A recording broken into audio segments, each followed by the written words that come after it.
concerning the submission of requirements during the first, second semesters, IPCR target. If you have some issues, because during the open forum, ay madidiscuss po natin lahat ito. At ito po yung request po ng marami na mapagsama-sama natin ang tatlong campuses.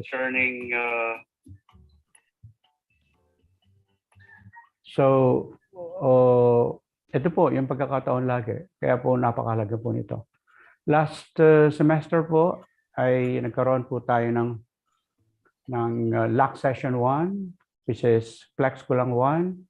At marami po tayong na-discuss. Doon po nangyari yung tinatawag nating addendum to the rules of the CTE when it comes to issues and concerns pertaining our students who are having some works and at the same time studying, those who cannot be able to attend, those who cannot be able to use internet, those who cannot be able to use online but on modular mode.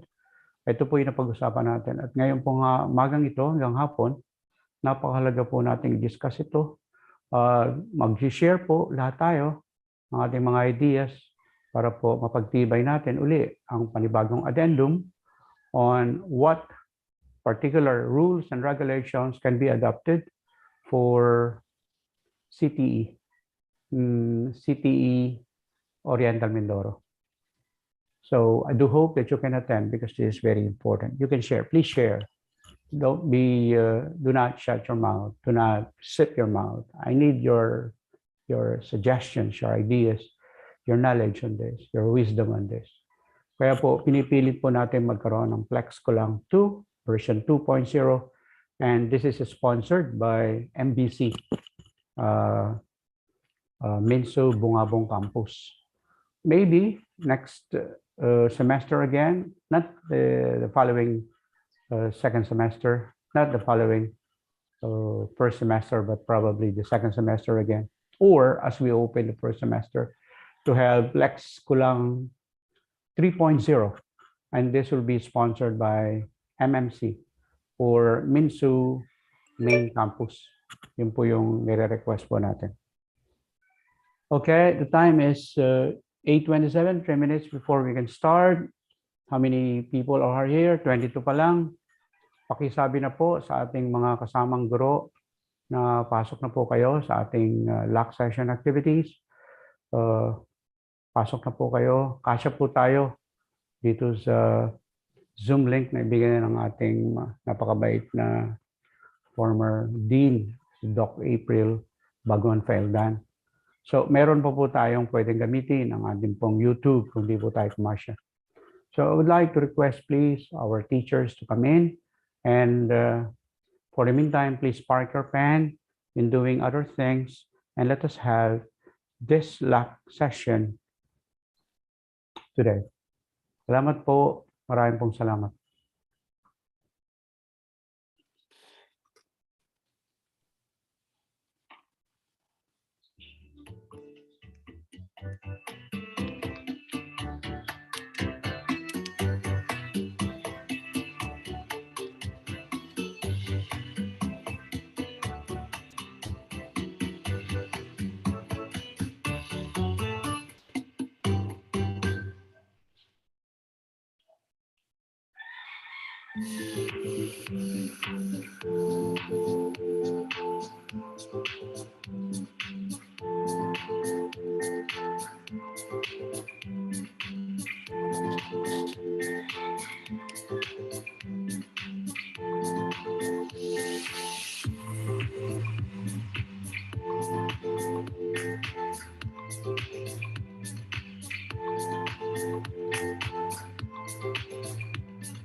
Good morning po sa ating mga early birds na participant. Good morning po, Sir Nemi. Morning po.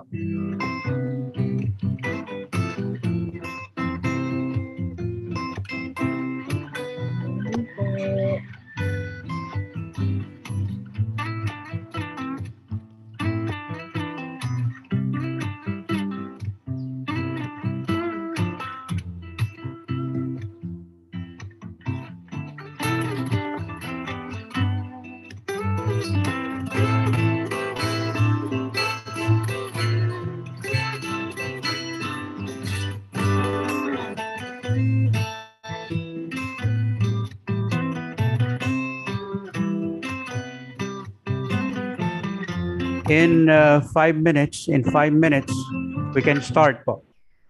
At the time po is 33 minutes past the hour of 8.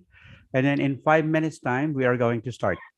There are about 40 participants now. Thank you so much. And we really need to add more. Please encourage our faculty members to attend. This is very important.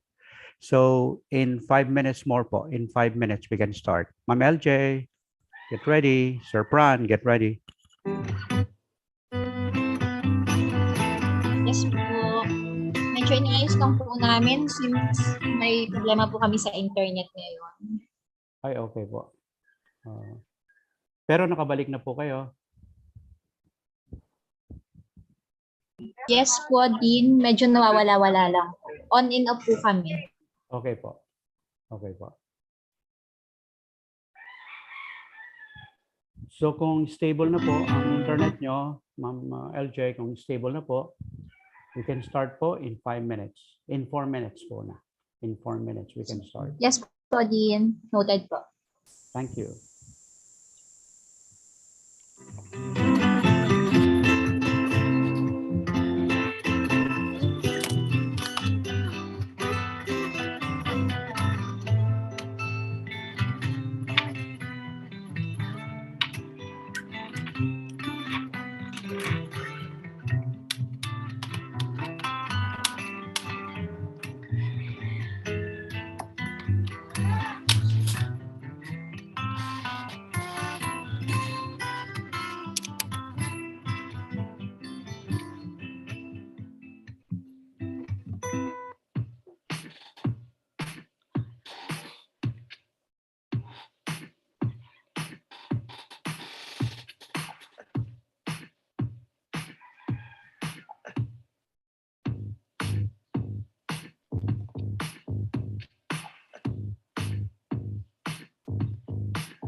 All right, good morning. Hi, good morning din. Good morning po. Nag-rehearse lang. Up. Kinakabahan na ako. Hindi ako nakakita ng kaba sa inyong face. Ang nakikita ko sa face mo ay napakasaya mo. Ganito po ako pag kinakabahan. Ganun ba? Okay, ma'am. Ma'am LJ, we have 51 participants now. Dr. Nemi is here already. So, Sir Pran, get ready. In 30 seconds, please start this activity.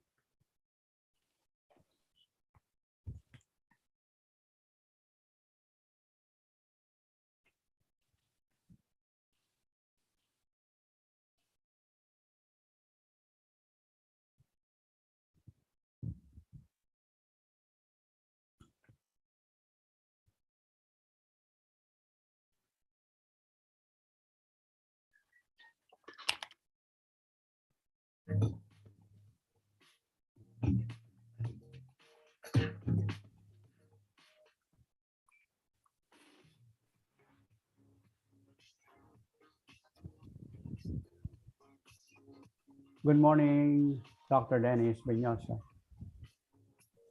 Good morning po, sir. Good morning po sa lahat. Okay po. Salamat po.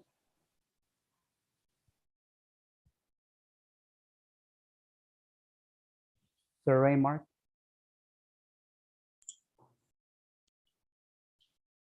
Please.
Good morning po, Doc April. Pa-share screen naman po.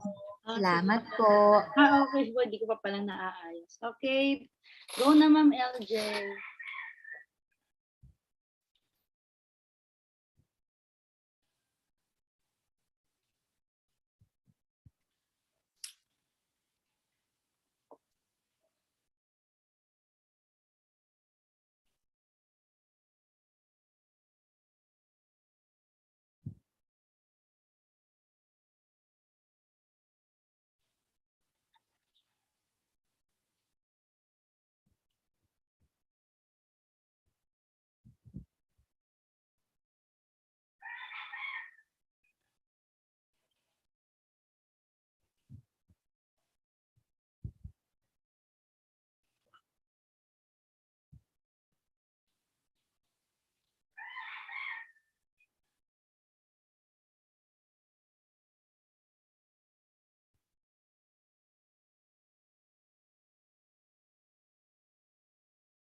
Paano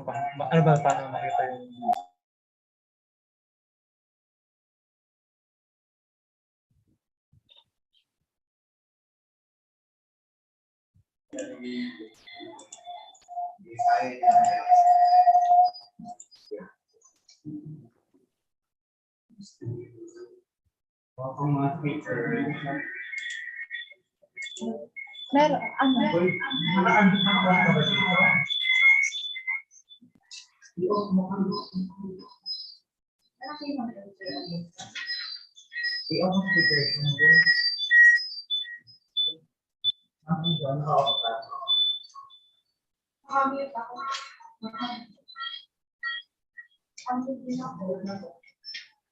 may sound?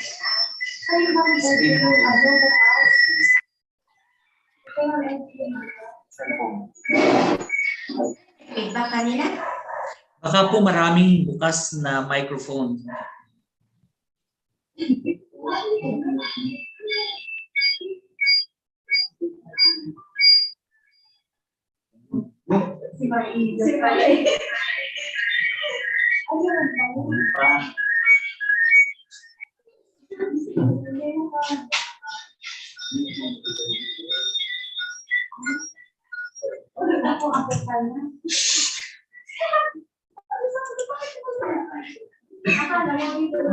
Sir, magkasalita ka?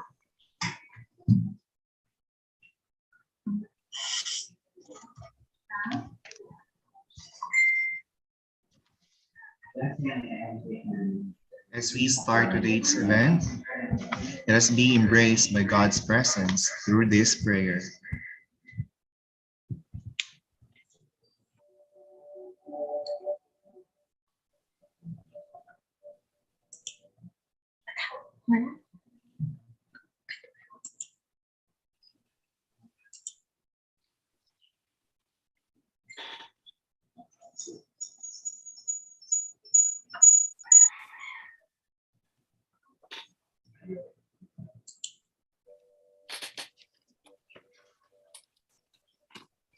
ever-loving Father, the core of every reason, the source of truth. You who made the earth and the heavens are the ultimate goal of every knowledge seeker, the infinite wisdom, the cause of all that is good. We are truly grateful for this opportunity to gather together as a community despite the challenges we face each day. Yet we remain and gave us strength to carry on the responsibilities of bearing intelligence and using them for better purposes. We now humbly ask you to join us in our endeavor to explore the wonders of life in the world for knowledge's sake, that in whatever we learn today, we become more grounded to you, who is truth, who is love. We pray that you bless our speakers, the fountain of your infinite knowledge, that they can share something worthwhile despite the limited time we have. They can channel all they know and share to us the beauty and truth of living as your child. We pray that you guide our participants, the seekers of your boundless knowledge, that they may continue to persevere in the search and be deemed worthy to share what they learn from today's session. Sanctify us, O Lord, not because we are worthy of it, but because we believe in your love and mercy, that at the end of the day, we can take home something that's amazing and meaningful. This we ask and pray in Christ our Lord. Amen. Amen.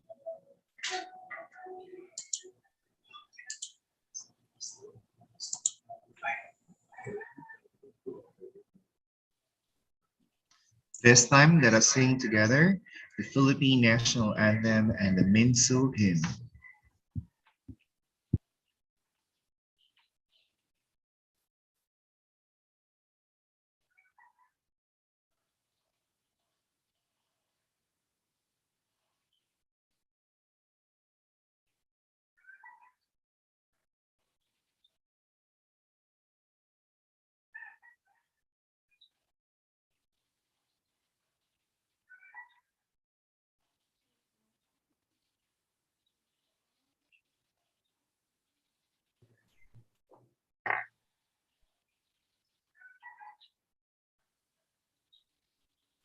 May song ba?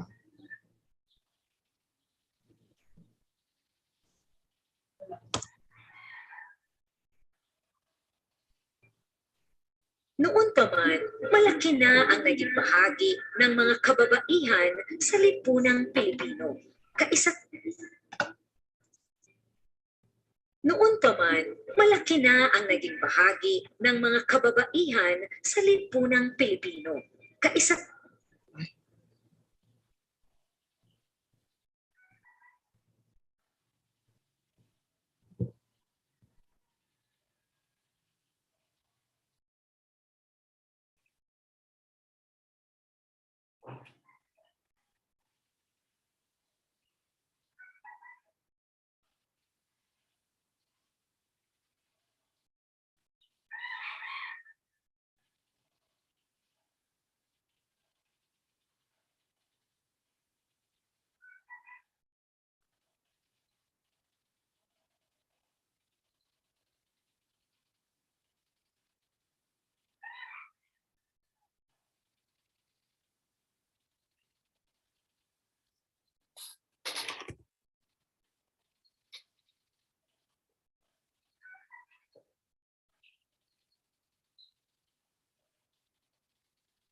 Mga kababaihan sa noon pa man, malaki na ang naging bahagi ng mga kababaihan sa lipunang Pilipino. Kaisa sila sa marugdog na paghahangad ng kalayaan ng ating lahi. Kabilang sila sa paglinang ng ating mahulay na sining at mayamang kultura. Kasapi sila sa pagtataguyod ng mga adhikain ng kapwa mamamayan at at sa pagtugon sa mga pangangailangan ng lipunan. Katuwang sila sa pagtuklas sa mga larangan ng agham at medisina. Kapanalig sila sa pagpapairal ng batas, karapatan at katarungan para sa lahat. Kabahagi sila sa paglilingkod sa bayan at sa pagpapanatili ng demokrasyang Pilipino.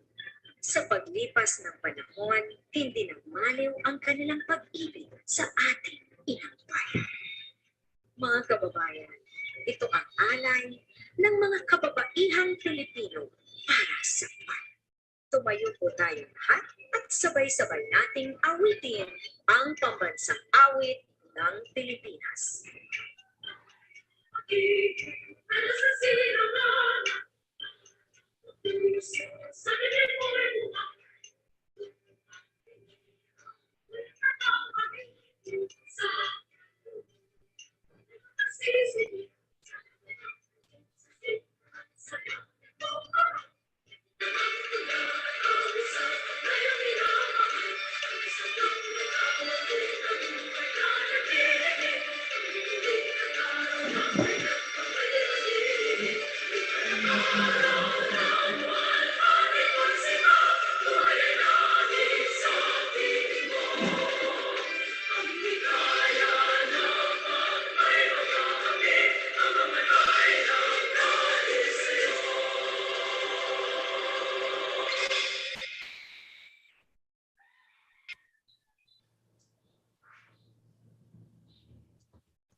Flex Kulang is a youthful expression that suggests an act of voluntary presentation of anything, which may be due to trend, admiration, interest, or some important issues from different fields and endeavors.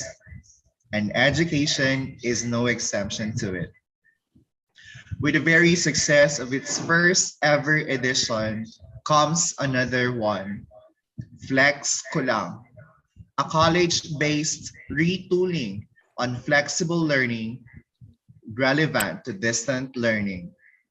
Flex Kulang, an interactive avenue to discuss the most talked about matters concerning education.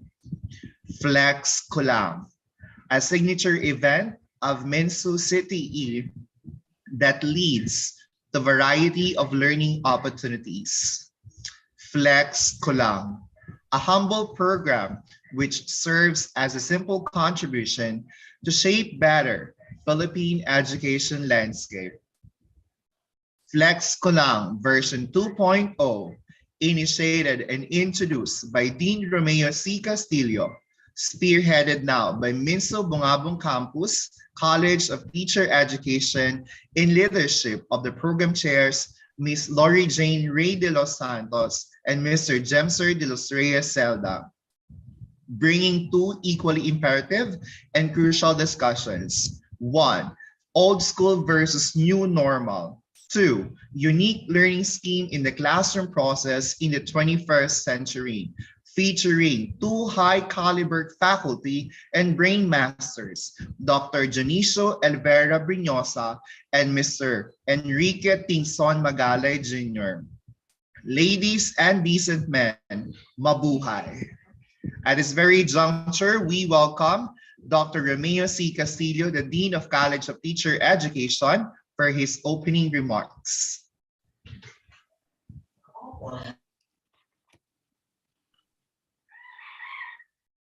Thank you so much for a very encouraging introduction, Sir Raymark Fran. Thank you so much, my dearest faculty, for attending this very important event. To our president of the university, Dr. Levy V. Arago Jr., to the very energetic, very supportive, very cool.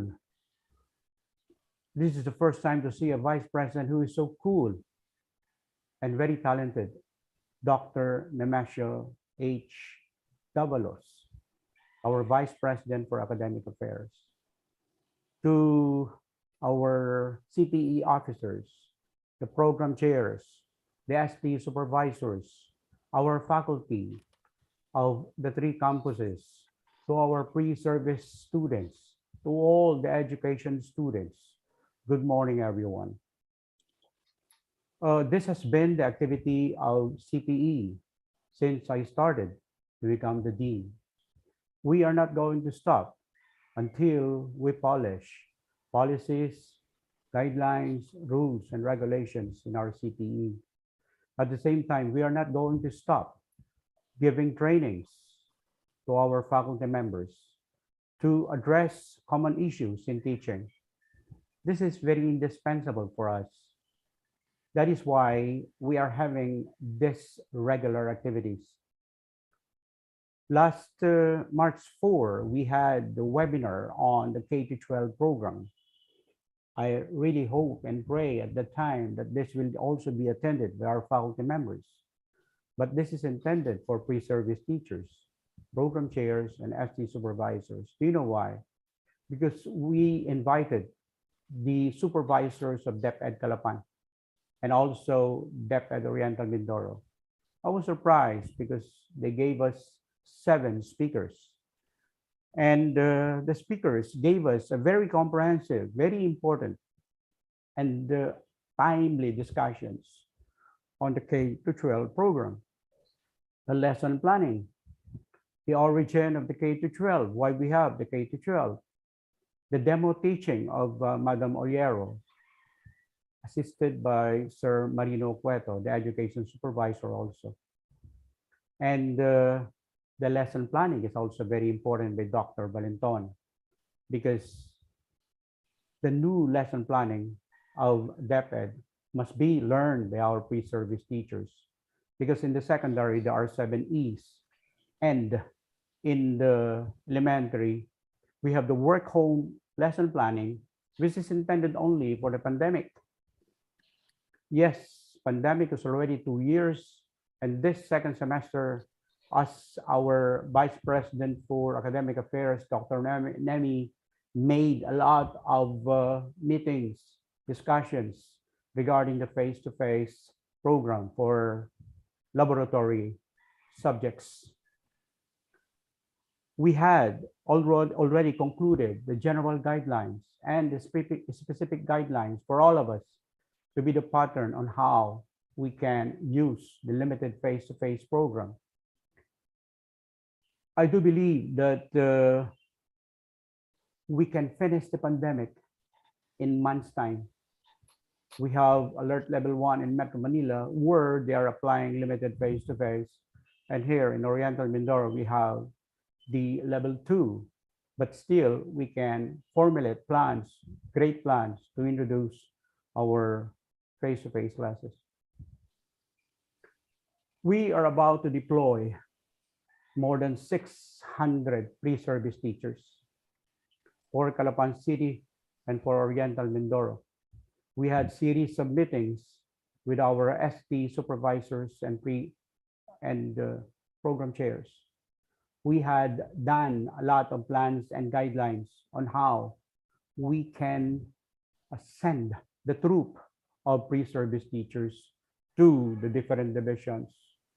We have been having this kind of MOA, or the Memorandum of Agreement, between the University President, Dr. Levi Arago, and the 2 division superintendents, Calapan City, Madam Laida or Dr. Laida Lagar Mascareñas, and Madam Susana Bautista.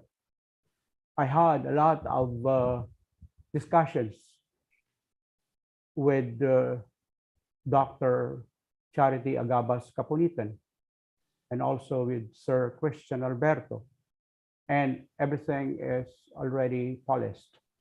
I already submitted the list, and they will be the one to endorse our students to the different schools in Oriental Mindoro.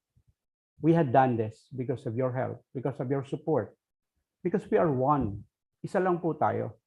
Kaya po ang kilos ko ay dapat nakaayon sa pagkilos ng ating mga officers ng CTE. Ayokong gumalaw na nag-iisa dito. Dapat laging kabahagi ang ating mga magagaling, masisipag na mga guro, mga program chairs as ST supervisors. Most especially, we are always asking the protection, the support of our heads, like Dr. Levi Arago, our University President, and Dr. Nemi Davalos for their support always. We cannot move without them.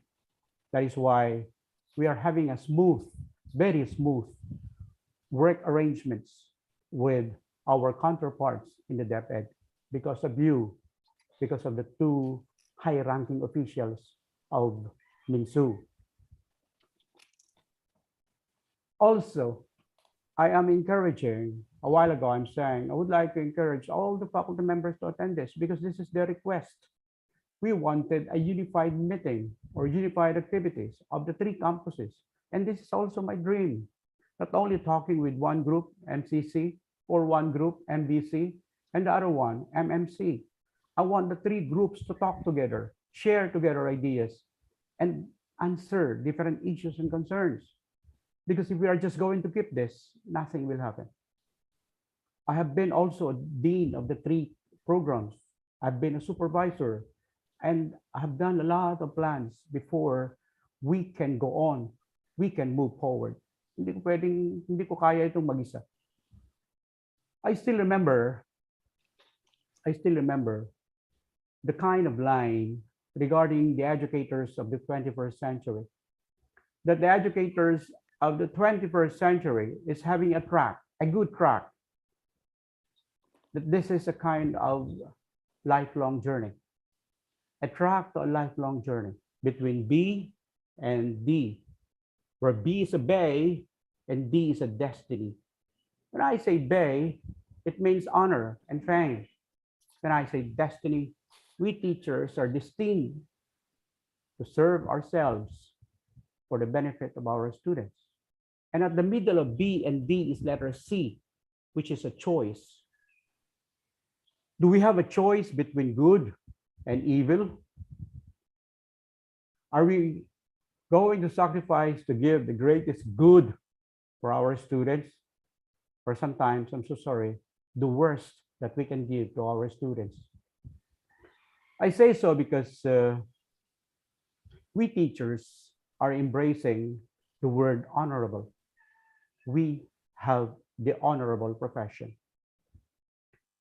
But when I say worst, we can hear some students who committed suicide. They hung themselves on the ceiling. Why? Because they are bullied by teachers and by their classmates. We saw and heard students who are molested by their parents. And the only person to talk to is a teacher. The second line of defense, teachers. They confided to us. That is why we are ready to assist and help, because we are the second parents. The worst thing is that a student died inside a cabinet because the teacher punished the boy who is naughty, and he or she forgot to open the cabinet. That's why in the morning, he is cold dead. We saw a lot of corporal punishment, whereas this is not the story of today's generation, but there are still corporal punishment. I think lately you see a student who is sitting outside because he forgot his class card. And what happened? He became the center of ridicule and mockery. There was a heated argument between DepEd, the principal, the teacher, and the parents, because the parents got a lawyer to fight for his boy. Are we giving the greatest good of the students, fulfilling their dreams to become a teacher, giving them a chance to become a professional? Are we fulfilling their dreams by giving all the necessary factors to mold the student in his greatest capacity to become a teacher, like the total personality of a student? That is why we have objectives. And one of the objectives is the affective domain. Do we have the values? Do we have only the cognitive and the psychomotor without the values? That is why this is very important on the part of the teacher. We embrace sacrifices because we are the second line of defense. That is why in between B and D, there is C. This is a choice. It is a choice of our faculty members to sacrifice and to give the greatest good. But sometimes we're only human beings who feel the boredom of the day, who feel a very sacrilegious act of giving ourselves, forgetting our families. Sometimes teachers did not get married. Why? Because of their devotion. Because they said teaching is a devotion. This is a vocation. That's why I am not getting married. I really would like to say that my students are my children. But do not forget, we are facing diverse students with different personality. That's why we are looking for teacher who is unique. Unique and at the same time with academic excellence, as I said during my first speech in the for the ST students. When we have the orientation, we must possess the academic skills, the academic excellence, why we are professional teacher. And our profession is a continuous progression scheme. This is a continuous progression scheme. Why? Because we do not stop researching, reading, learning, and understanding. We cannot be able to formulate ideas that comes from the 20th century, from the 19th century. We are now in the 21st century. That is why we need modern techniques of pedagogies that can adopt the two modes of teaching. One is online, the other one is on modular mode. Asynchronous, synchronous. That is why we are not going to stop studying. My dearest teachers, my dearest officers of the CTE, this is the greatest challenge. My position is just a royalty. I cannot stand still for long. And I'm just going to lead you at this point in time.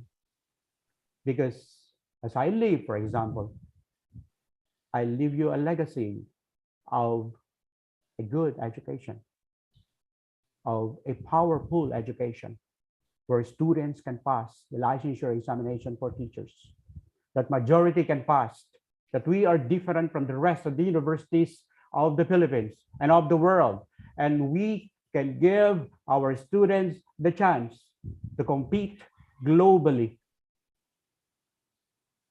because we need to empower the students and to put in their hearts the vision, mission, goals, and objectives of the university, the vision, mission, goals, and objectives of the CTE. My dearest teachers,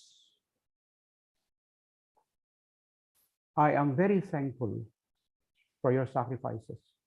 I am very thankful that you are really giving the greatest good of our students. Please continue doing this. Just the greatest good, not the worst as our choice. We have to go straight and give ourselves on the right track of putting ourselves on it, because this is our promise. When we raise our hand, when we pass a licensure examination for teacher, that we are going to do and give the greatest good for the benefit of our students, no matter what.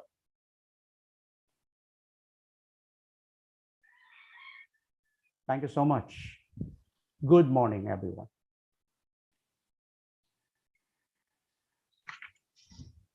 Thank you very much to our ever dedicated and born leader, Dean of College of Teacher Education. Once again, thank you very much.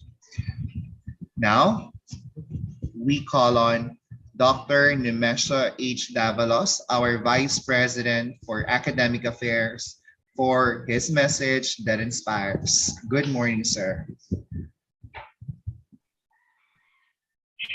Thank you very much. Good morning, everyone. To our dear President, Dr. D. Araya, Senior, the College of Teachers Education, which the college which is one of the most active colleges in our university, in Romy Castillo, the ever supportive program chairperson of the college, our dear faculty members, good morning. I'm here to inspire you as your program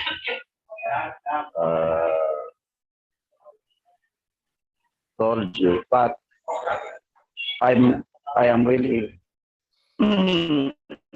very proud of your college, as you really inspired me in doing more for our university. Because of narito tayo.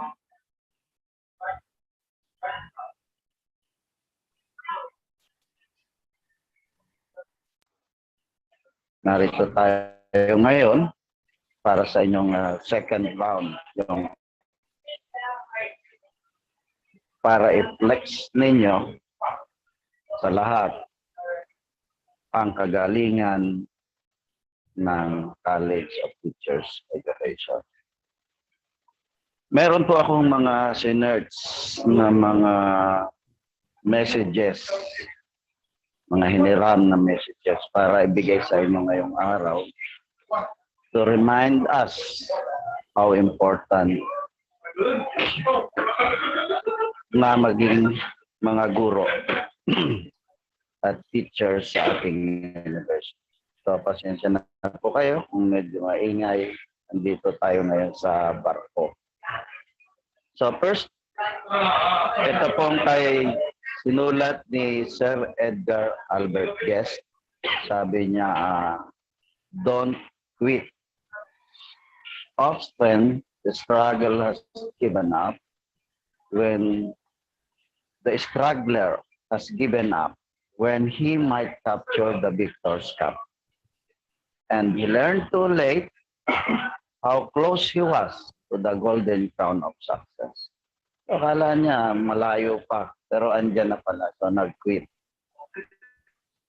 So, hindi niya nating success. Success is failure turned inside out. You can never tell how close you are.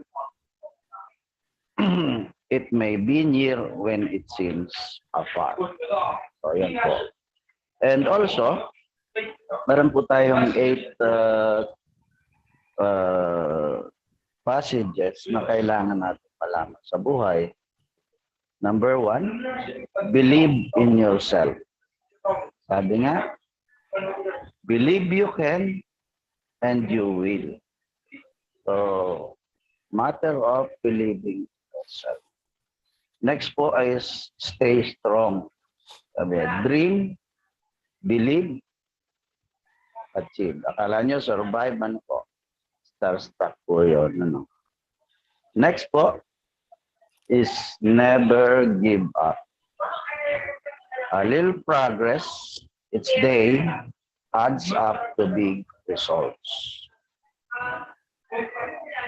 Ulit po, a little progress each day adds up to big results. And number 4, as faculty members, be grateful. A grateful heart is magnet for miracles. Okay. Next po, work hard. Good things comes to those who hustles. Hope is the only thing stronger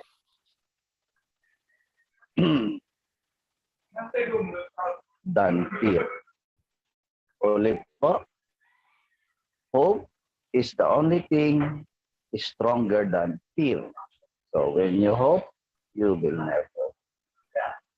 Next po, number 6. Stay humble.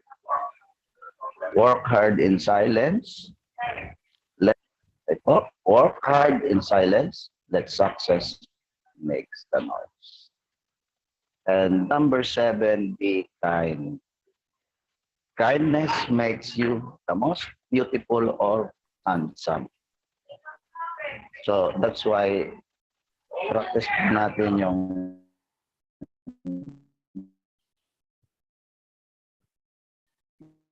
kindness. Para hindi ko po ito alam dati. Kaya pinapractice ko na para naman maging handsome kahit sa kindness pa na. Next po, keep smiling. Because of your smile, you make life more beautiful. And also, please lend your ear para po sa mga magtutok ngayong araw. And remember, if you are not willing to learn, no one can stop you. Write in your heart that every day is the best day in the year. Yeah. Siyempre, including your birthday and anniversary. So with that, I hope ma-attain po natin ang objective natin sa ating pag-reflex number 2. Thank you very much, everybody. Good day. Good morning po. Thank you for all the thoughts you've shared. Such are well appreciated, including you. Once again, maraming salamat po, the VP for Academic Affairs, the kind Dr. Nemesha Davalos. Thank you very much, sir. All right. At this very point in time, we will proceed with the second part of our program. By the way, just to give you a short orientation about what we have for today's event. Again, the entire program was divided into 3 different parts. The first part has just ended.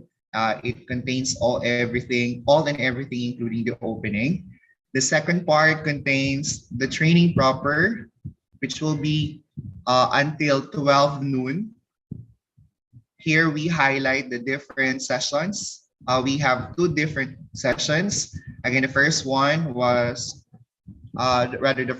going to be the old school versus the new normal, and the second one will be a unique learning scheme in the classroom process in the 21st century. Watch out for this event. And lastly, we'll be having an open forum, an interactive way of learning once again, including here in the third part will be the awarding ceremonies and everything associated to it.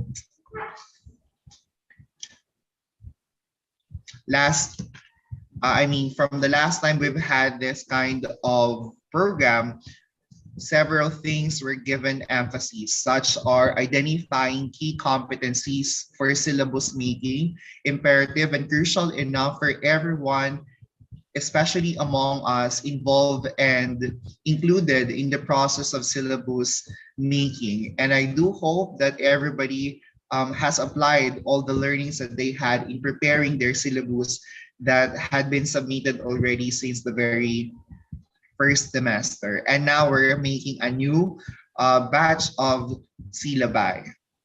Also discussed in Flex Scholam version 1, effective assessment practice for flexible learning. Had it be that very time where we had several issues about flexible learning, but everything was resolved all because of this part of the discussion, the different practices we did in assessing the different outputs and activities submitted by our students, thanks to the speaker. And also last time, we've had developing instructional materials to maximize student engagement in flexible learning. It is all because we had so much adjustments. We've had a lot of things to do and to prepare, including into those would be the instructional materials. And problem it is to maximize everything. But because of this part of the discussion last time, our minds were open into the full capacities and into the capabilities of ours in delivering quality education despite the new normal that we've just had experienced and we are still experiencing right the very now. Checking on Sir Denny. Sir, are you already here on the Meet Zoom?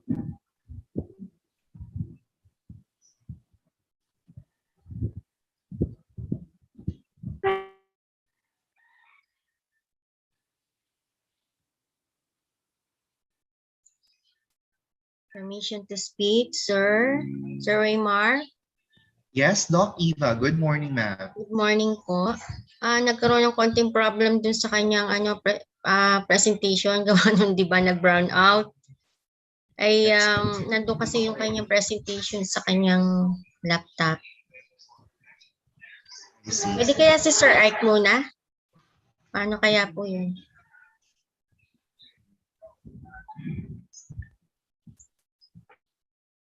All right, probably if Sir Ike can give us a chance to be the first, if he is ready, we can allow Sir Ike.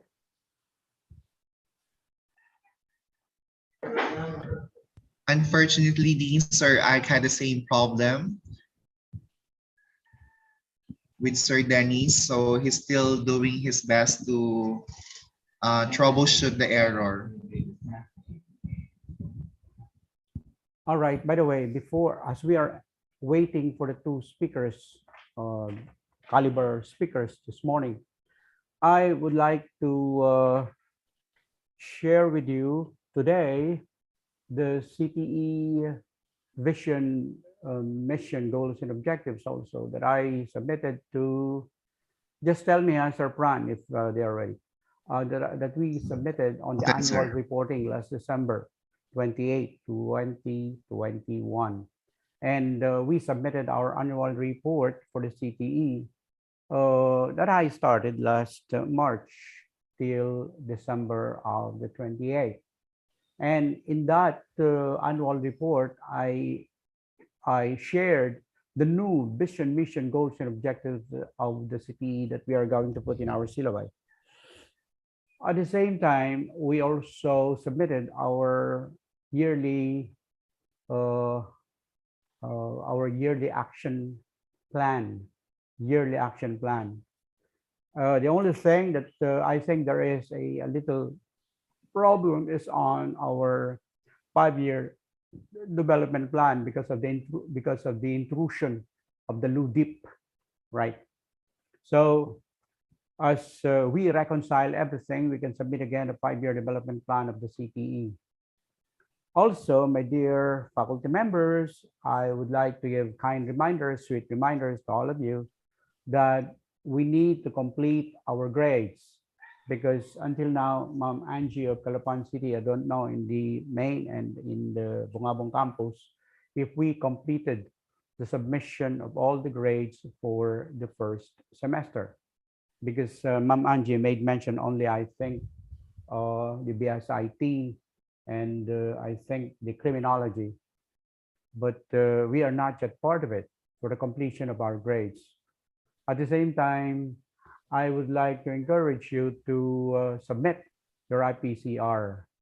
There are some clamor because of the webinar workshops that we have that started on the orientation, then K-12 program, and now for our Flex Kulang 2.0, where our speakers during the first Flex Kulang 1 were the following: Dr. Wilma Luntok, Dr. Polimer Cuarto, and Professor Leia Misiano. As being mentioned also by Sir Pran, by way of looking backward or finding the history of Flex Kulang version 1.0. Now we are on Flex Kulang 2.0. And so this is just a sweet reminder to please submit your grades. I do hope all the fourth-year students, the pre-service teachers, are enrolled because we are going to deploy them as we are having some problems when it comes to our participating schools or cooperating teachers and principal because of some changes in the CHED memo that it was being mentioned by Dr. Rodell, but I'm hoping and praying that everything will be reconciled. Another thing is the submission of your IPCR, as I mentioned a while ago, that they're asking for a little extension. Probably the extension that we can give is until the 11th of March. That will be the last day for the submission.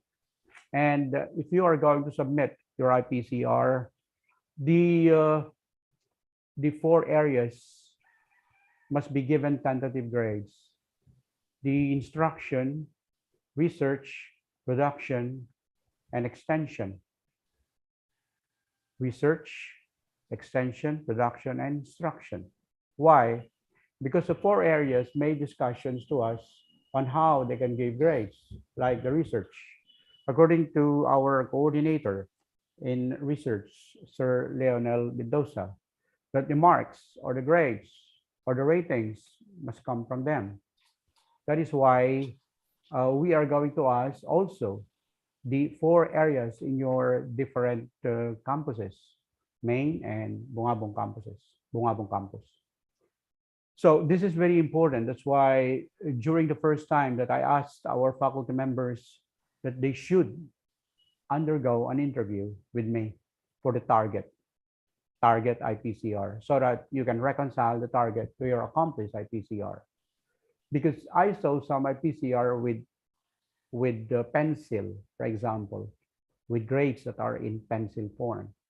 It must be that you should create, for example, a paper.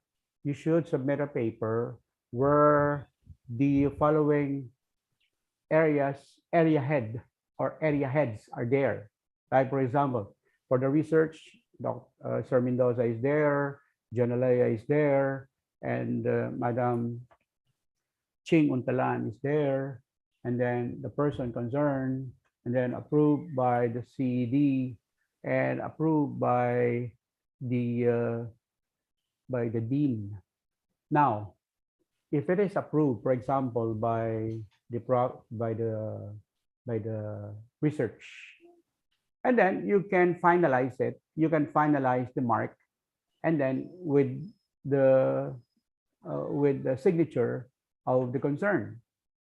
It means that if you submit a paper, and I will check all the necessary things that are being submitted to the program chairs, I'm going to reconcile what kind of grade was given to you by the program, by the production, or by the production, or by the research, or by the extension, and then by the instruction. For the instruction, it must be mine. Instruction, because I'm going to find out the difference between the target and the accomplished IPCR, because we are going to find out how you multiply the percentage on the left side and the mark that you are going to receive, and find out if there is something like difference, or yeah, if it is wrong, I cannot be able to sign this. I cannot be able to sign this because I will be checked also by the Vice President for Academics. There were chances that most of the IPCRs were returned to me because of some situations or issues. So we are going to approve your IPCR as you show your target IPCR. And I have lots of papers as benchmark how I can check your IPCR. Do not tell me you're not going to submit. Please submit, because this is very important. This is needed for your promotion. And it happens in Calapan City, where a lot of memorandums were sent by the campus executive director for those who did not submit IPCR, because there are some who are not yet submitting IPCR for the last 2 years, 3 years, 1 year, and this is necessary. This is our compliance with the civil service. I read something from the GC that I'm not so sure, but probably I can look at it again and read it to you regarding the compliance of our faculty when it comes to the IPCR. This is very important. So I hope that my dear faculty members, this is just a kind and sweet reminders to all of you. I'm so sorry, I'm not imposing, but I'm just reminding that you should fulfill your IPCR. What my secretary will do is to have three pieces of bond papers where it is written there, MMC, MBC, and MCC, and they're going to put the name of those who submitted with an approval, so that we can make some reminders for those who are not yet submitting. And do not forget also, when it comes to timeliness, since I mentioned about 11, this is on Friday. So if you submitted beyond that, it will affect the timeliness po. It will affect the timeliness. So ito po ay napakahalaga. Ito po ang ating IPCR. Sir Fran, tell me if you are ready. This is very important. Yes, sir. Sorry to interrupt, but Sir Dennis is ready. Okay, Sir Dennis is ready now? Yes, sir. All right. So it's your opportunity to send out for a speaker for today, Sir Raymark Fran. Thank you so much. Thank you so much once again, Dean, for all the things that you're reminding us. At this very juncture, we will welcome our first speaker for today. With a short introduction, as much as he requests, he is a resource speaker in the Aloysian Publications, who hosts international webinar on education. Ladies and gentlemen, our colleagues, the good and the great Dr. Junicio E. Brinosa, to talk about old school versus new normal. Please give him a round of applause. Okay, good morning. Good morning, everyone. I'm sorry for the inconvenience and delay of my part. I'm not intended to happen this one, because of the interruption of our current supply, electrical supply here. I don't know if it is all over Oriental Mindoro. But anyway, I'm here for you to share something about our topic. Ayan, medyo nawawala po ako sa concentration because of the interruption. But anyway, gusto ko lang po marinig sa inyo kung ako po ay malinaw na naririnig ng lahat. Malinaw. Yes po. Yes po. Malinaw at energetic, sir. All right. So, thank you very much po sa response.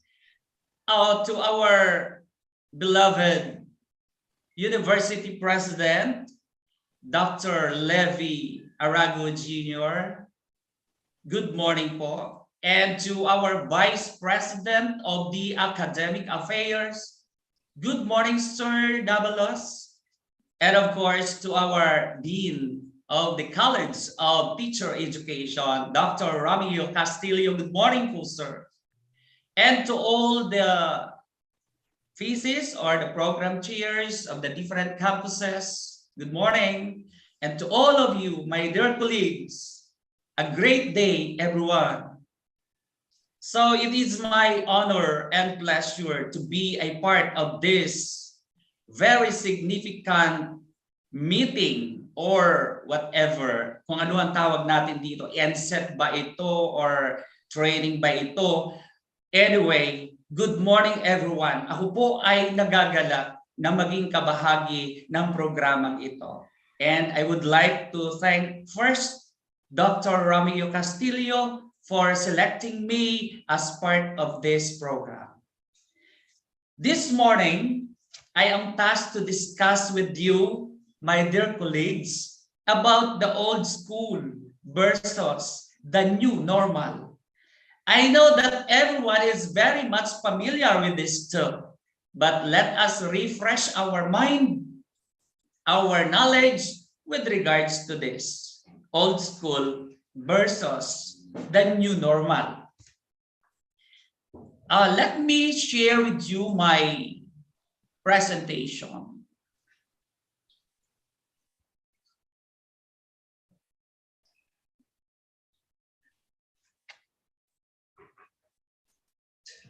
I'm sorry for some interaction because of my laptop is not moving faster. But anyway.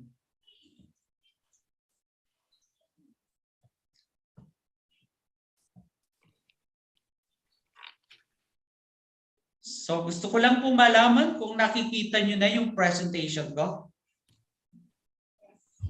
Yes, sir. Yes, sir. Yes, sir. Yes po. Okay, thank you po. Pasensya na po talaga. Talagang medyo tinamaan po ang laptop ko nung pagka-brown out. Hindi po kaagad ako makabalik.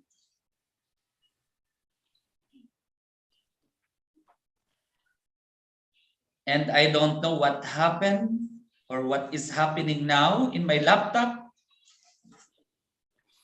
Medyo tinamaan na rin po ako ng nervyos dahil sa pangyayaring ito. Just hold on po. Hindi po mag-move ang aking... Ayan, okay. So once again, I am here to discuss to you the old school versus the new normal, which is very related to the theme, a college-based retooling on flexible learning relevant to distance education. So I have many objectives here. So let me read this to you. First is differentiate the traditional and online education. I know that you are familiar with this at madali nating ma-attain ang objective na ito. Identify the advantages and disadvantages of the traditional learning or online learning. Traditional and online learning. The third one is identify the best platform in educating the learners. The fourth one, determine different online behavior in the new normal education. And then adapt ways on how to manage the disruptive behavior of students in response to the new normal.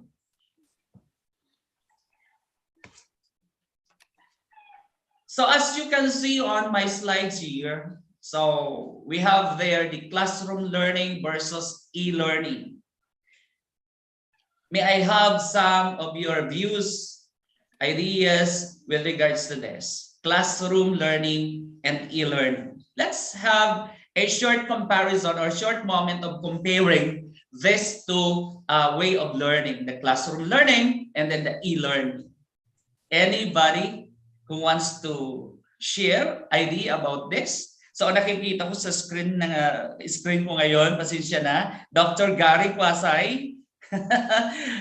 Can you share something regarding this two way of learning?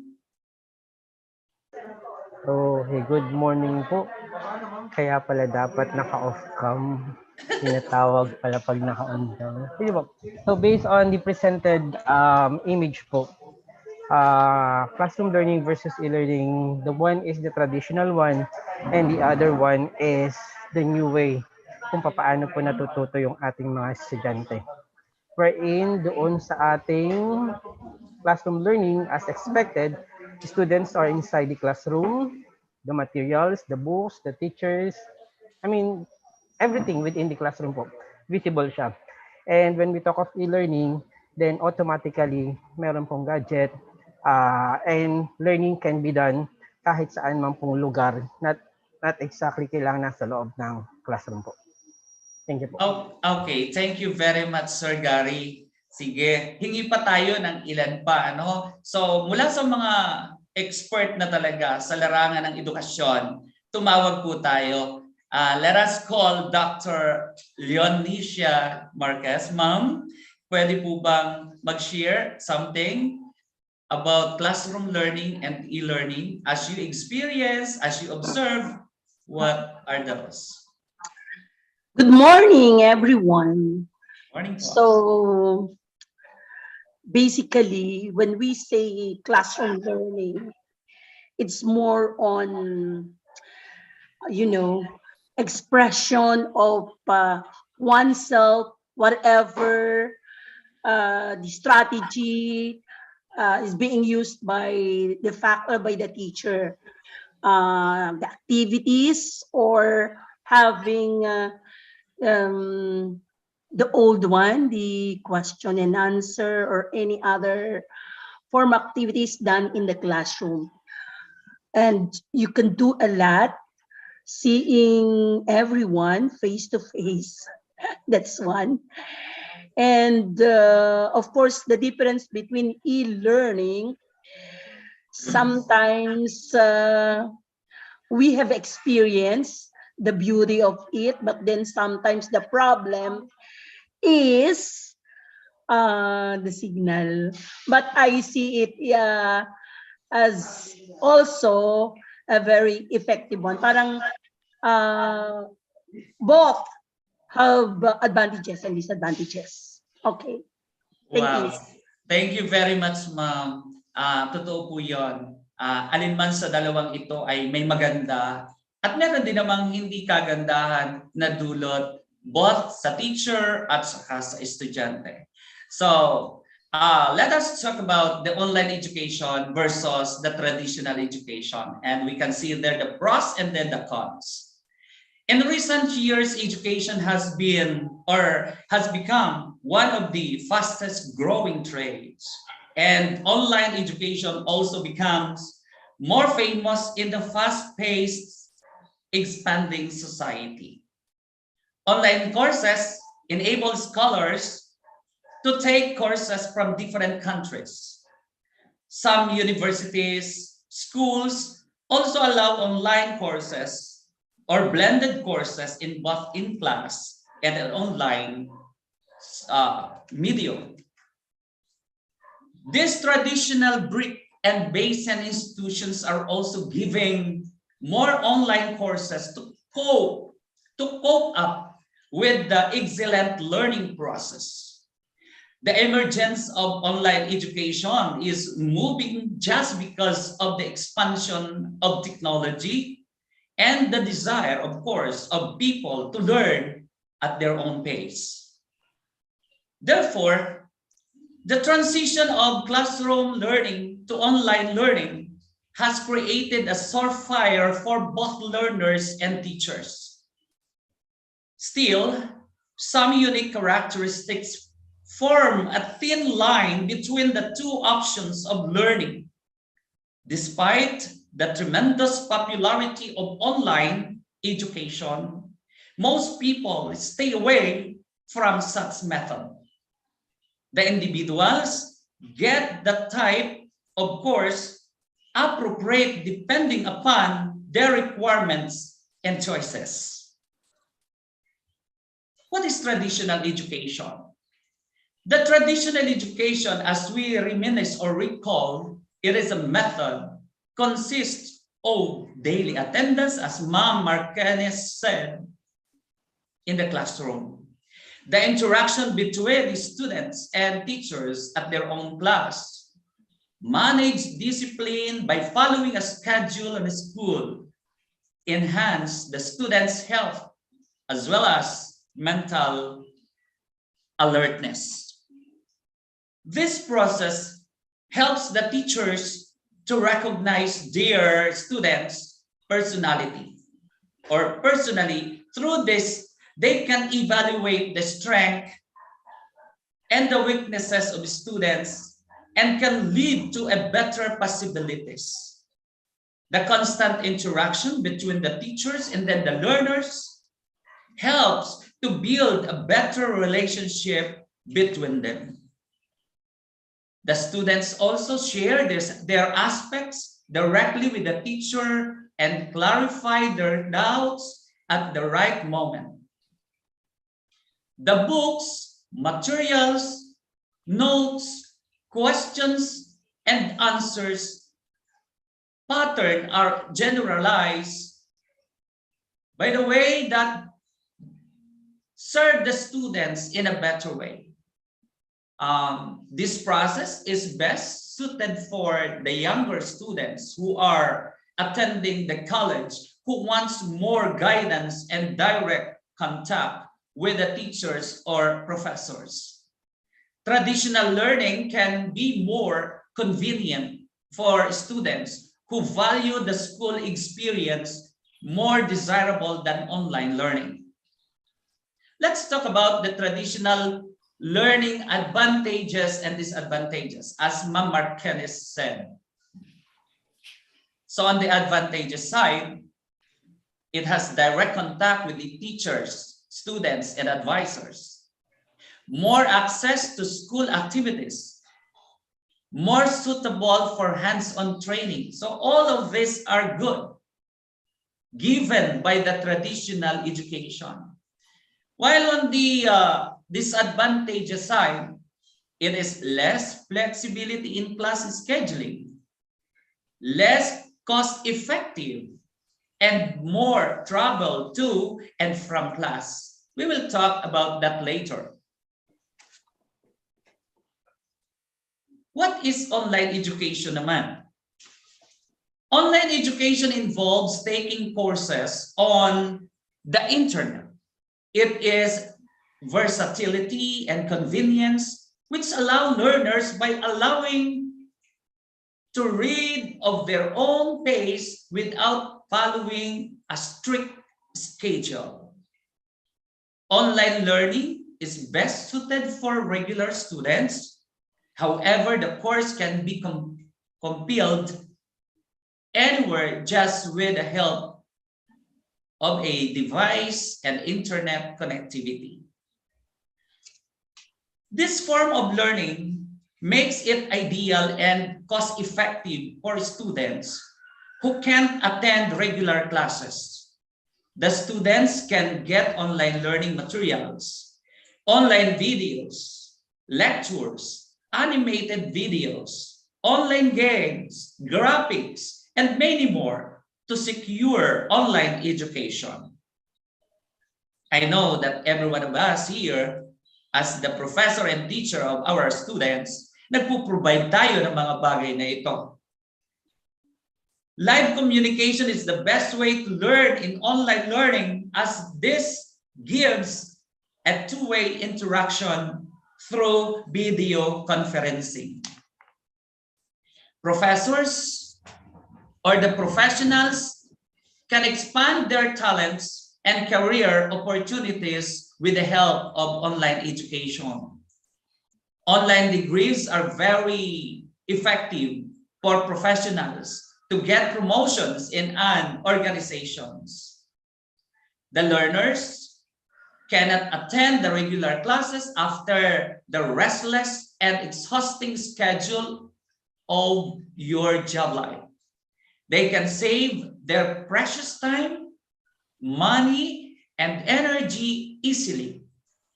The online courses usually allow online forums, webinars, emails, chat interaction with professors for solving the doubts.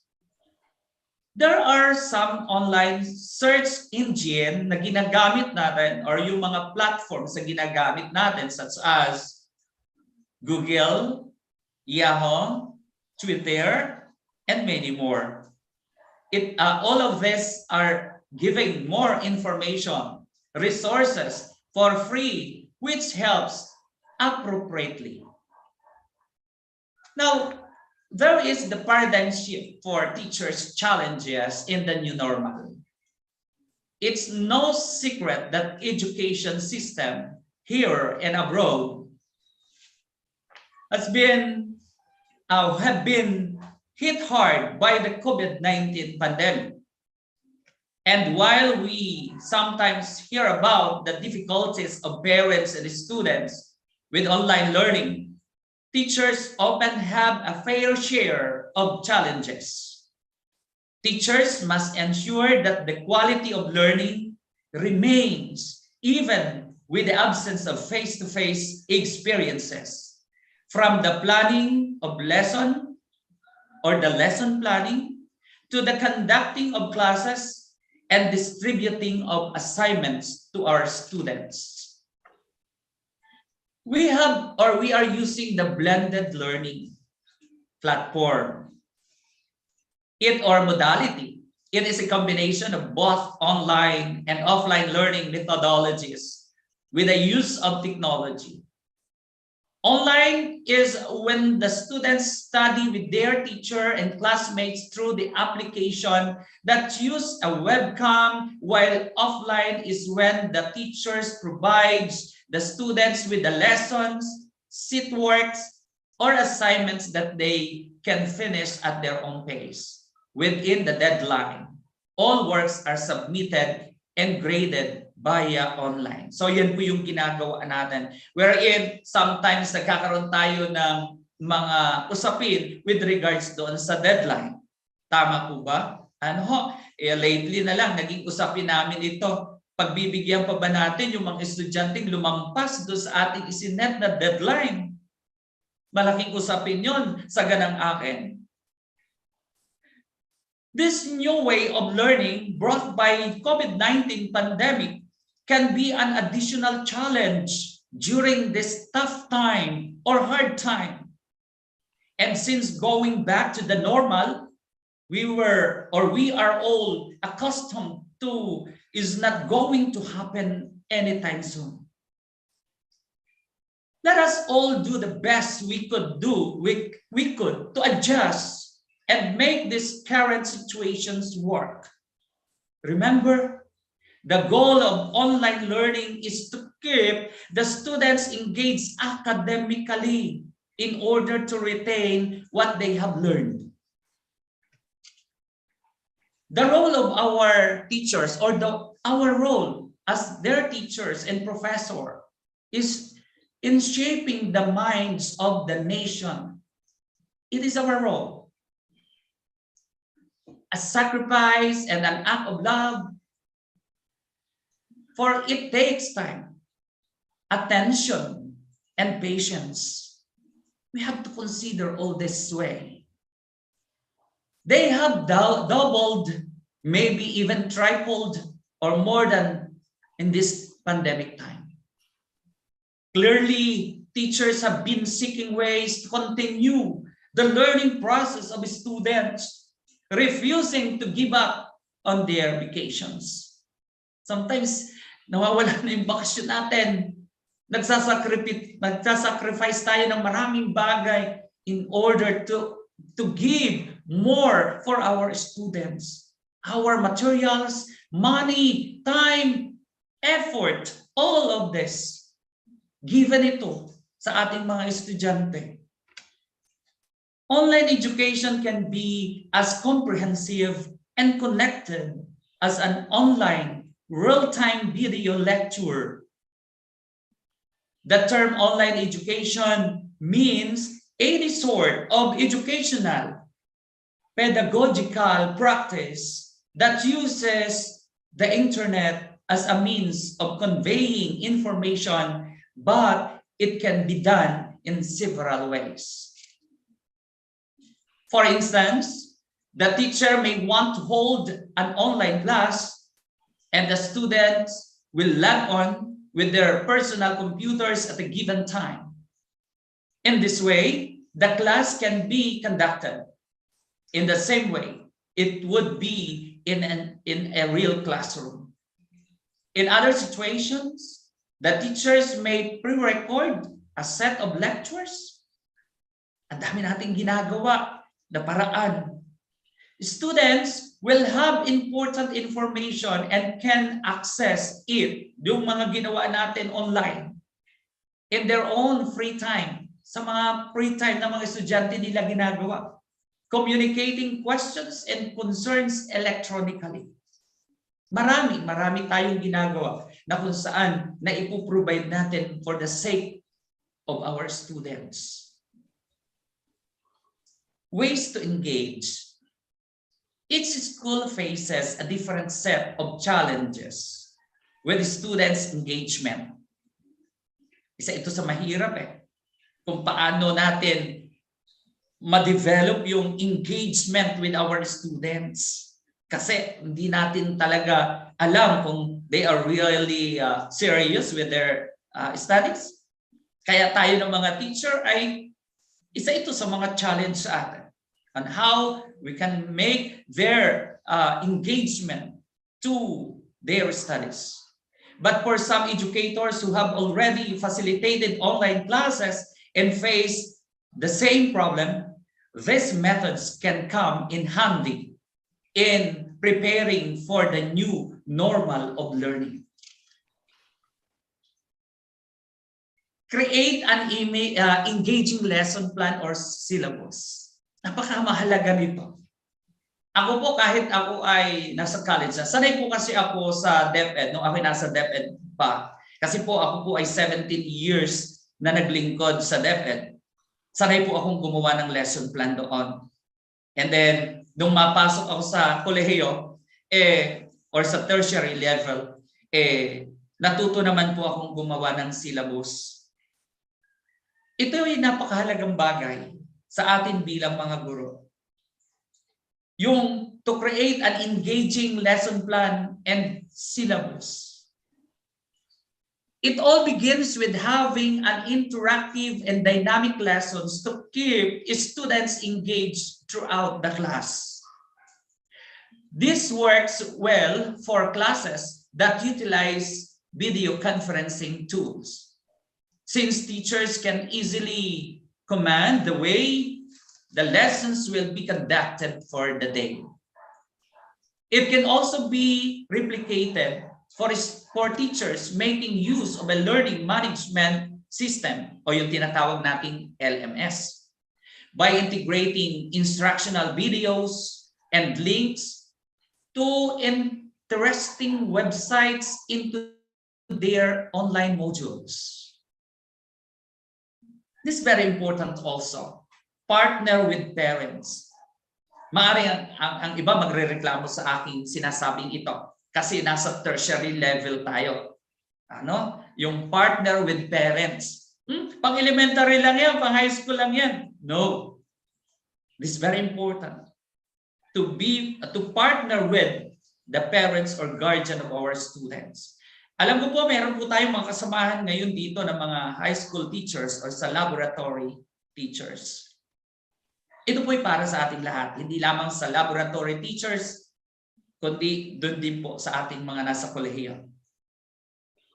Sabi ko dito, constant communication between parents and teachers will be essential in making the new normal of learning work, since they will act as facilitators in ensuring that their students or their children are indeed learning from the materials provided. It is important for parents or their guardians to collaborate with the teachers in meeting the learning goals of the students. Another very important thing to consider is the flexibility. Flexibility is key. In today's new learning environment, teachers are also expected to provide remote assistance to their students, especially if there are troubles with the technical aspects of online learning. Katulad kanina, ano nangyari sa akin? Nawala ako sa ere dahil sa brownout. In such instances, kailangan natin i-consider ang ating mga estudyante. We need to be flexible. Flexible in schedule, flexible in many things, especially if they have troubles. Apart from this, teachers are also compelled to step up and provide supports to students who are still struggling with the new normal of learning. Teachers will be handling a lot of tasks this year, and being flexible in this task will be key in making distance learning work. Ang dami natin trabaho. Ako, ang dami kong subjects. Wala naman tayong magagawa kasi wala naman magtuturo. Kawawa naman yung mga estudyante. Kaya tatanggapin na lang natin. Magsasakripisyo tayo. And we need to be flexible in many ways for the sake of our students. Okay, I have here a graph which is about the benefits of online education. Benefits of online education. Hindi ko alam kung nakikita nyo. Flexibility. So let's talk first the flexibility. Talking about flexibility, it's attend classes and courses anywhere with a computer and access to the internet. So for the benefits of our students, naririto po ito, no? So kahit saan sila naroon, basta meron silang gadget, pwede silang umattend ng kanilang klase. So napakaganda ng dulot ng online class. Talking about accessibility, online courses, materials can be accessed 24 hours a day, every day.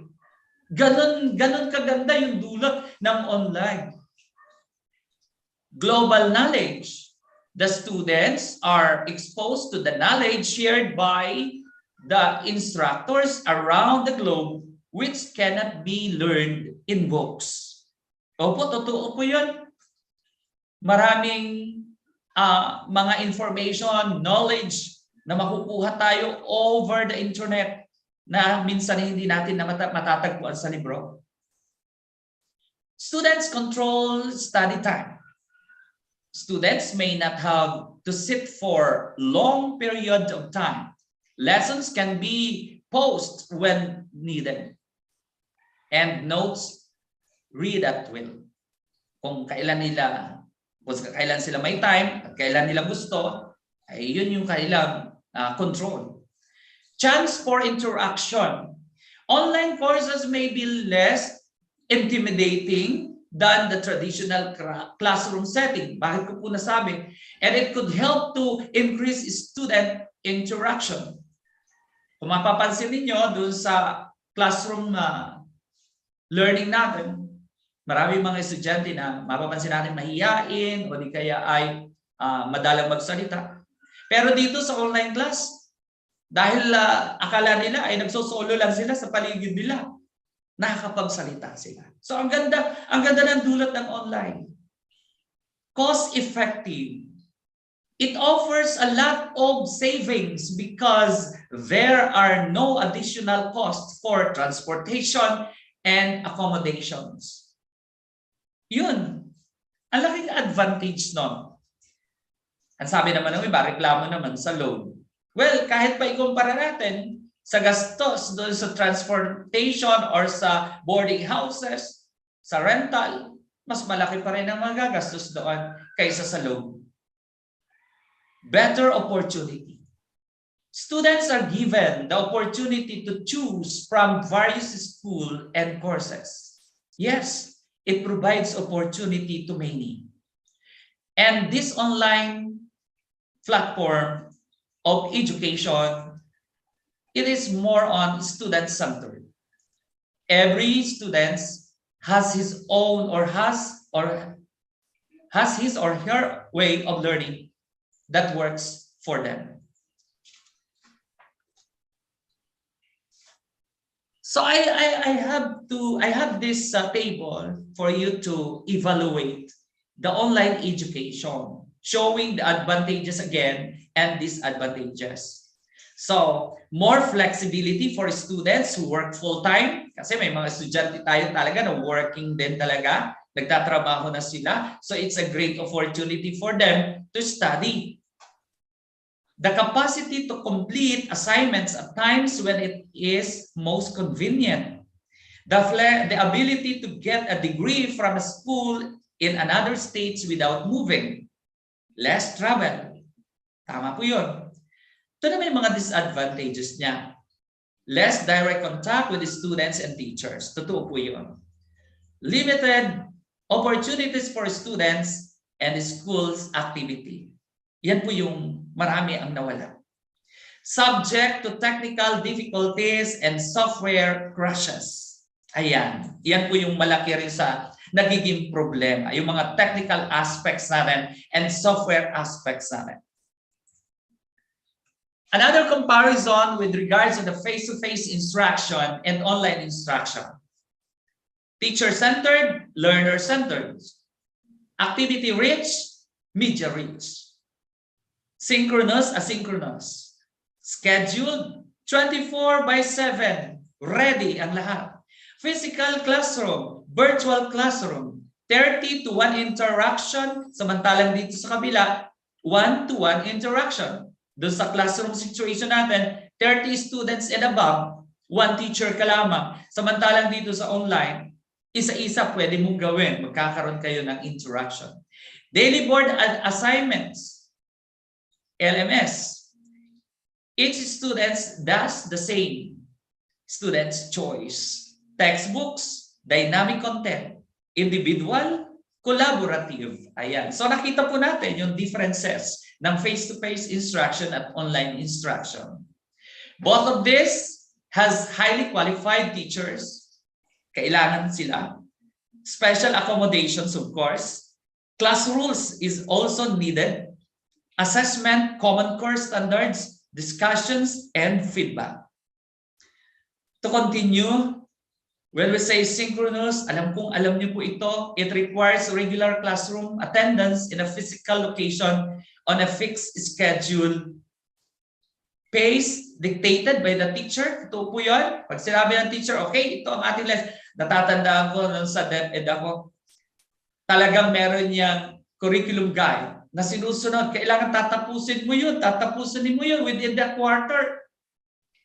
Na kahit na nga nagmamadali, ang mahalaga natapos. Parang gayon, ang mahalaga natapos mo.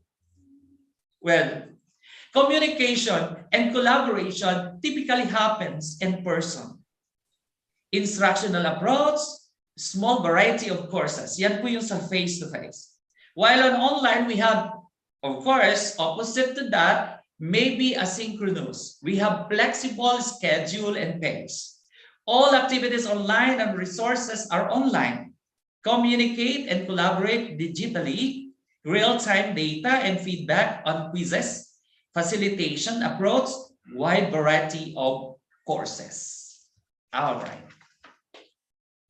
Online versus traditional.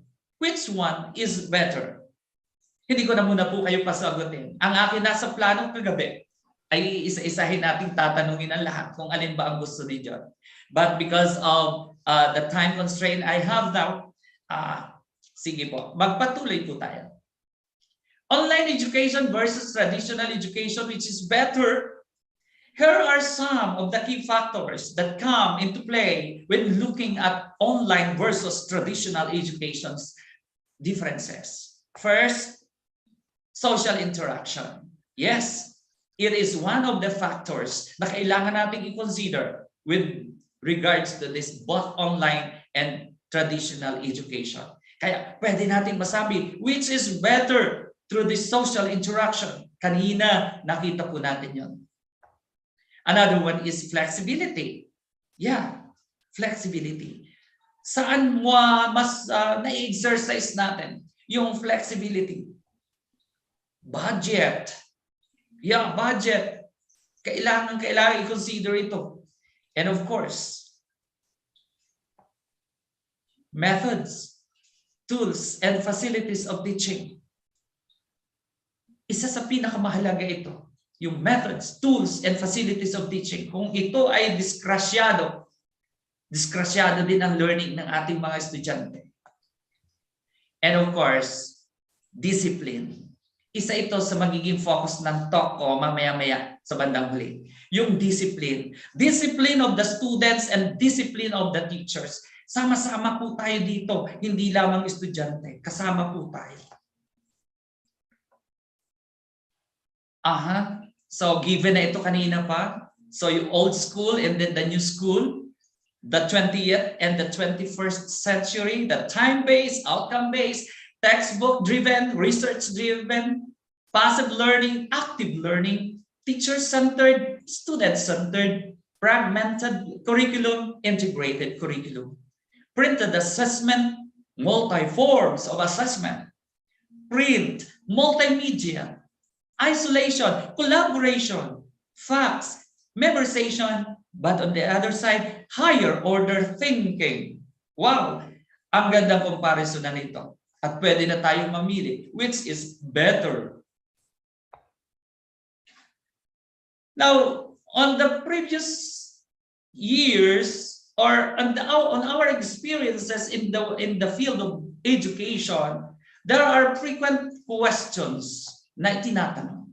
First, yun nga kanina, which is better, traditional ba or online education? The other one, can online education replace traditional education? Pwede nga ba ma-replace yung traditional ng online education?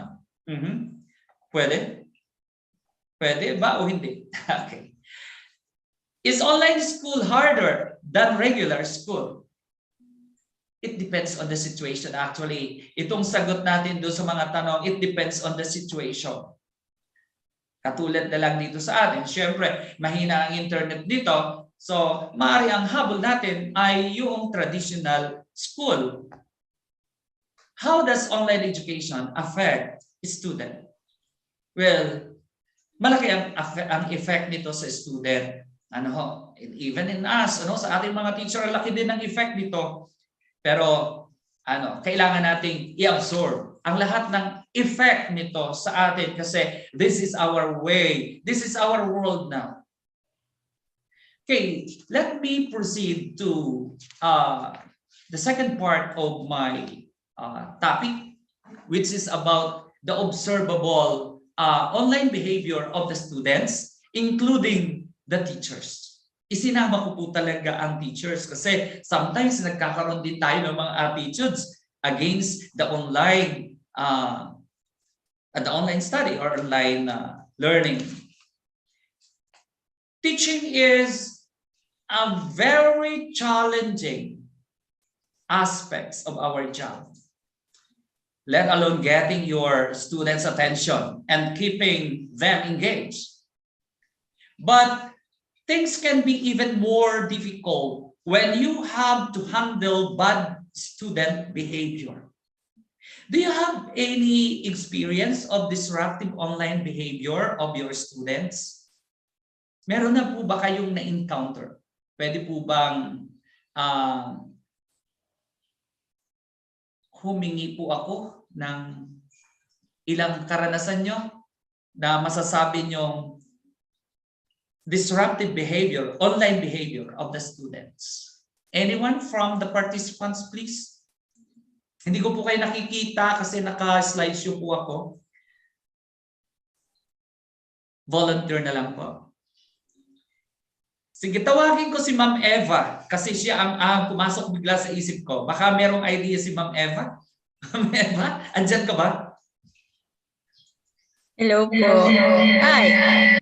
I'm sorry. Hindi pala kami pwede kasi magfi-feedback yung aming audio. But anyway, tawag po ako ng iba. Pwede pong tawagin ko ang aming program chair, Ma'am LJ. Ma'am LJ, please. Hello?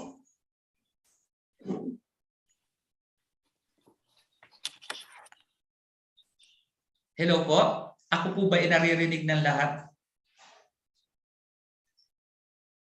Yes po. Sige po. Ma'am LJ, are you there? Hello po, sir. Pasensya po. Ako. Hindi ko po medyo narinig kanina gawa ng may mga bata pong pumupunta sa akin at nagpapasa. I'm sorry, ma'am. I'm sorry po. Okay lang po. Paki-repeat po ng inyong question, sir. Do you have any experience of disruptive online behavior of the students? So far po, wala pa naman. Oh, very good. Pagdating po sa klase, sa Messenger lang po, if ever na nagkakaroon po kami ng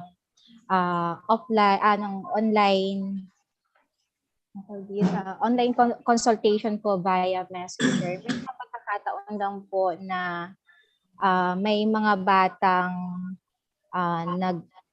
kumbaga po ay hindi po kaiga-igaya yung mga responses nila or baka po nagkamali lang ng send na parang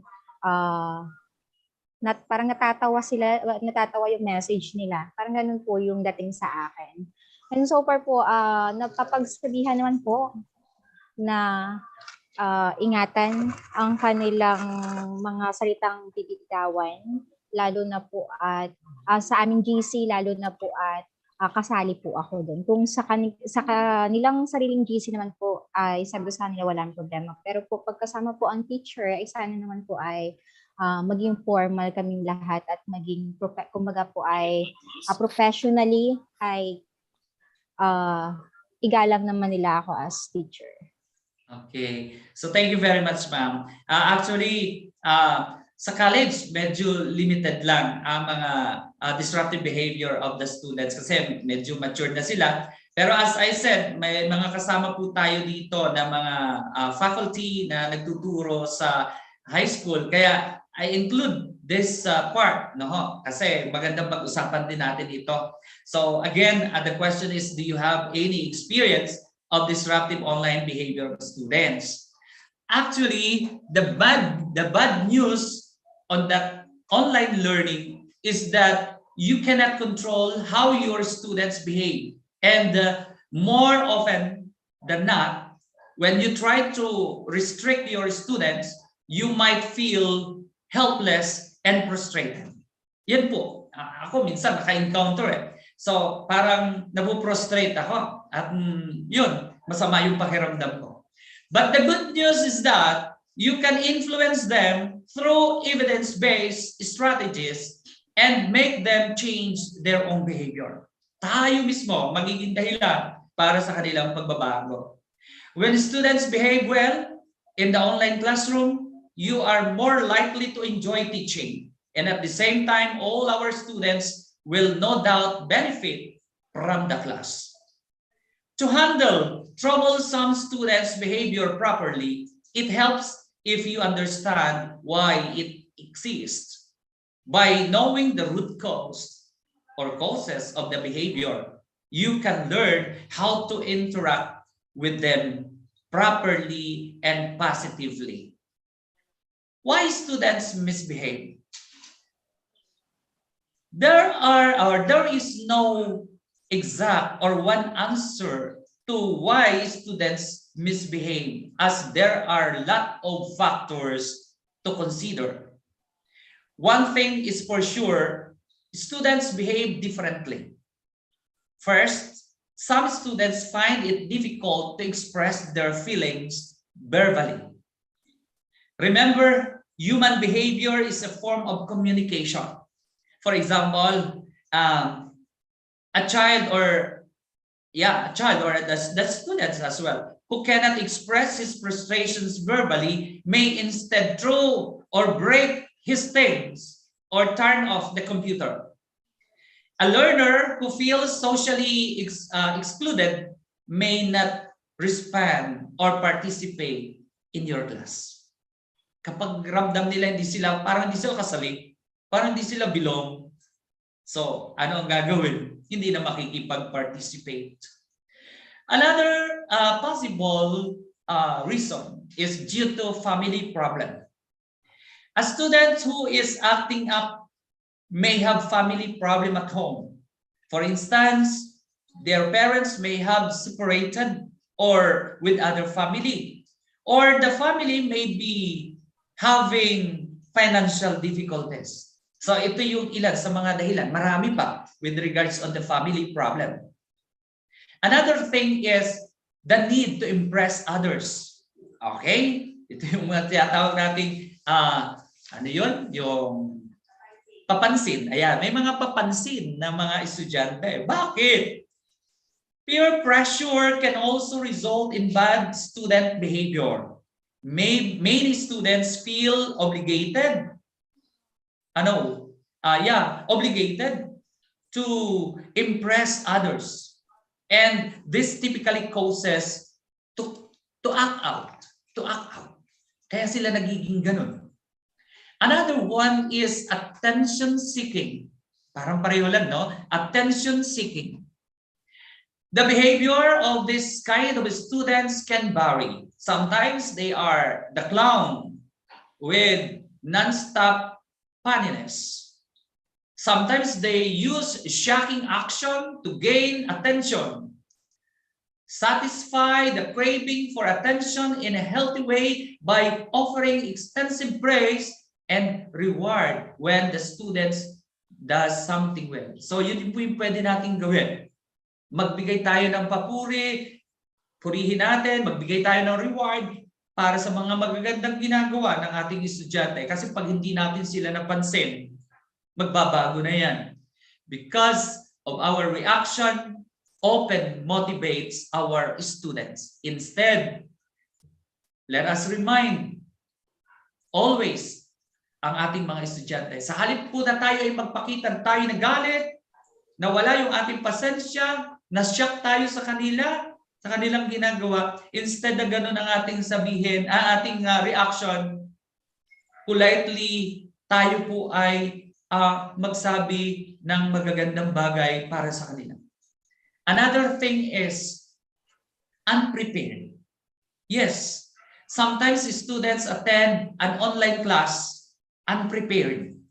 It can be frustrating if projects are not completed or there are struggles with remembering vocabulary words.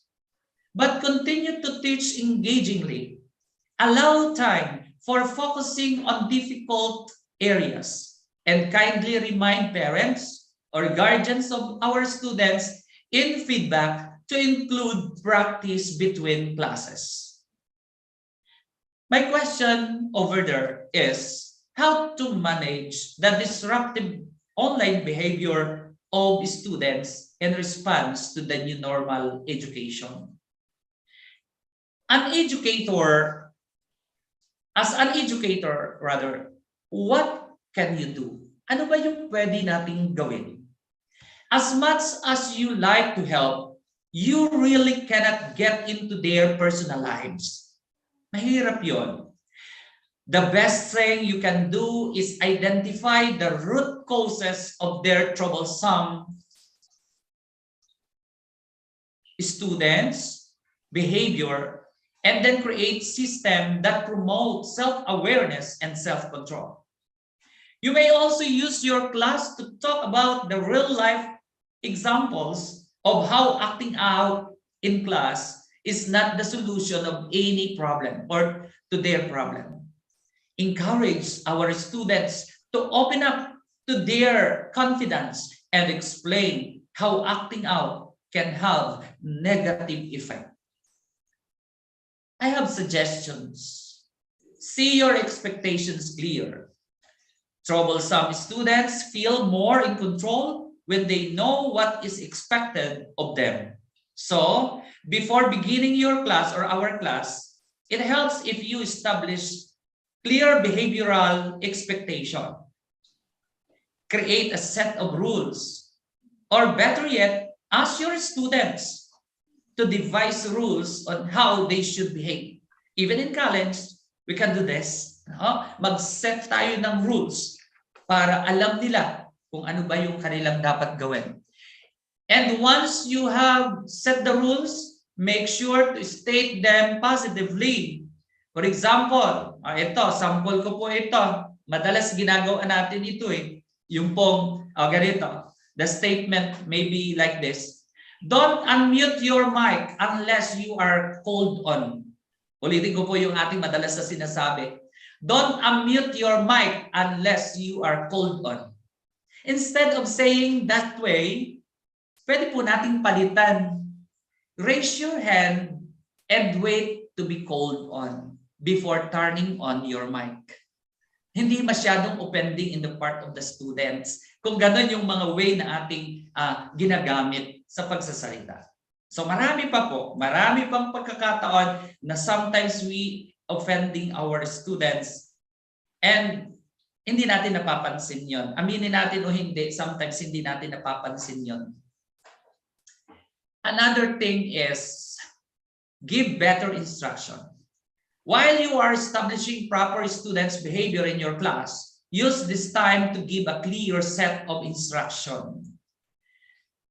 Giving clear instructions on how to complete a specific task can help students focus on their works or in their assignments.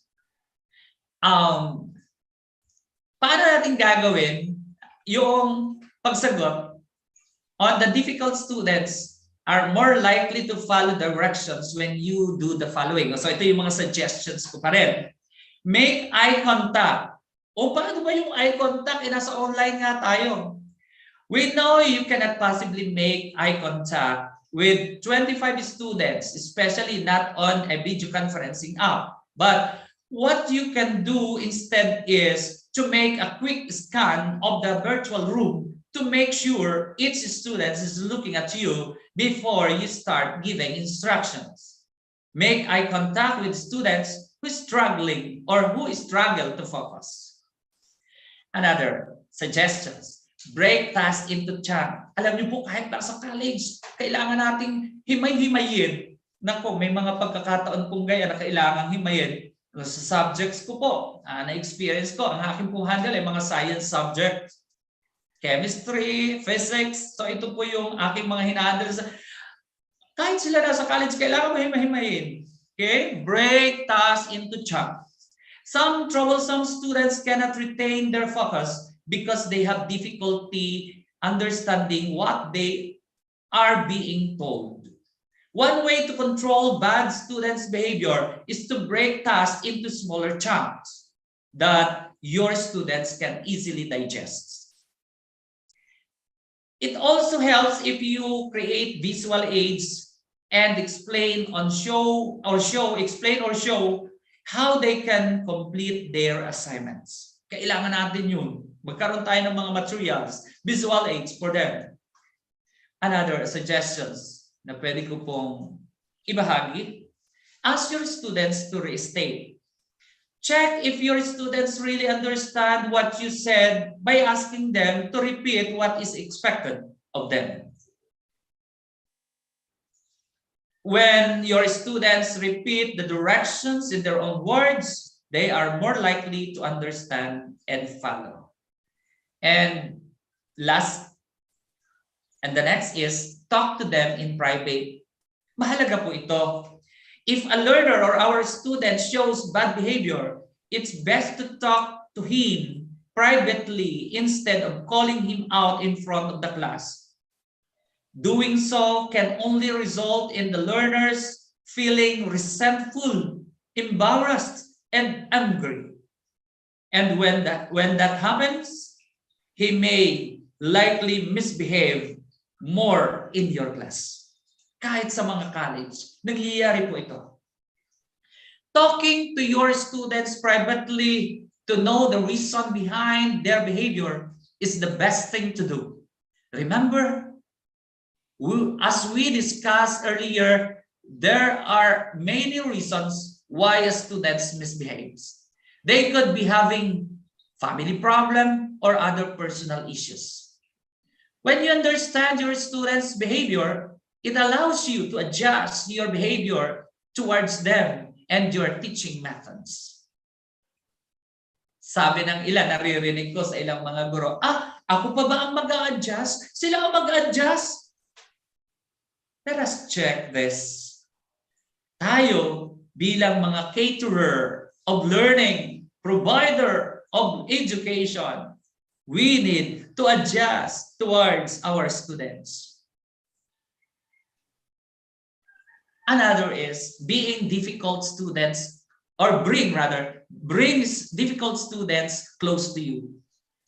This can be challenging actually, especially in the online environment. In the classroom setting, noisemakers usually sit at the back of our classroom. You can sit them somewhere near you or near your desk to deter them from making noise. How about in our virtual classroom? Ask each student to turn on their cameras so you can see them. Encourage your students to use the chat box feature not as an instant messaging, but a place where they can ask questions so that you won't get distracted during lectures. And another is create daily schedule. Ito po para sa mga high school teachers, mahalaga po ito. You can handle bad students' behavior if you create clear and easy to follow daily schedules. This can help students feel in control, especially when they know what to expect throughout the day. For young students, create a schedule with photos and stickers para maging attractive, no? For teens naman, the schedule may include specific homework and students' learning outcomes. So mahalaga po yun para guided sila. Another one, help them understand right and wrong. So sabi niya, madali naman yan.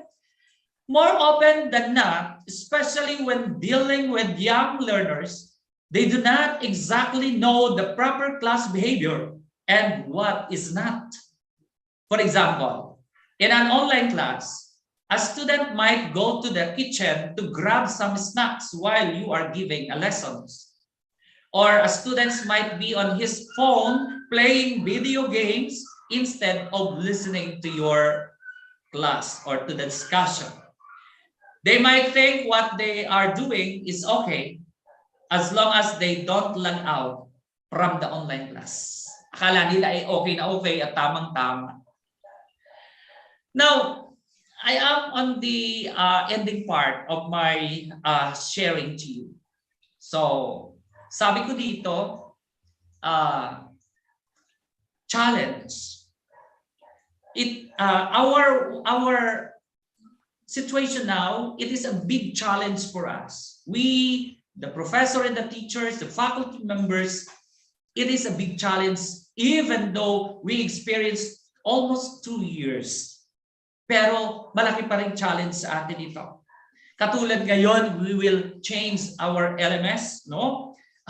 Malaking challenge sa mga guro, lalo na dun sa medyo hindi ganun ka-techy with regards on the use of our platform. Medyo challenge na naman ito. But even though we encountered different challenges, my statement at the lower part of my slide, getting your motivation back.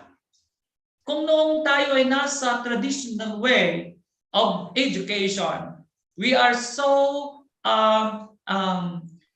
tawag dito, tayo ay masiglang nagtuturo. Tayo ay very inspired na nagtuturo. Pero nung pumasok yung virtual or online learning, medyo bumagsak yung ating motivation sa pagtuturo. That's why I have here getting your motivation back. When it comes to a new normal or in education, this means more effort from students and more patience from professors and teachers, and vice versa. We all know students ultimately need to listen to their teachers, but teachers who are receptive and understanding must listen to the students too. Professors, teachers should be willing to accommodate for students' concerns. For the classes in which this is possible, they should check in on individual students and try to get to know and their situation. This allows for a relationship that ensures both students and teachers are clear about expectations and realities. If one student is particularly struggling outside of class, the professor will know how to set a standard for that particular student. This has always been a helpful way to run a classroom, but now it's imperative. If it's not possible to reach out to every student, teachers should make it clear that everyone is encouraged to reach out with any of their concerns or roadblocks during this semester. Transition from classroom teaching to online instruction is challenge to everyone. Even under the best possible circumstances, let alone as an emergency response to the COVID-19 pandemic. In education, as in the rest of the world, it will take time to adjust to the new normal. While educators continue to adjust to the change, they should remember to treat themselves with the same compassion they show to students and the family by maintaining personal connections, establishing routines, and reimagining timelines. We educators can create stability and support for ourselves and for the students, including those who belong to the most vulnerable areas and communities.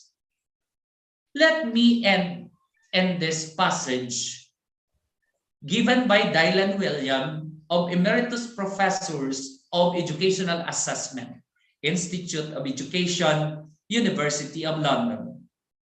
If we create a culture where every teacher believes they need to improve, not because they are not good enough, but because they can be even better. This is no limit to what we can achieve. That could be all, my dear colleagues. Thank you and more power to all of us. Maraming salamat po.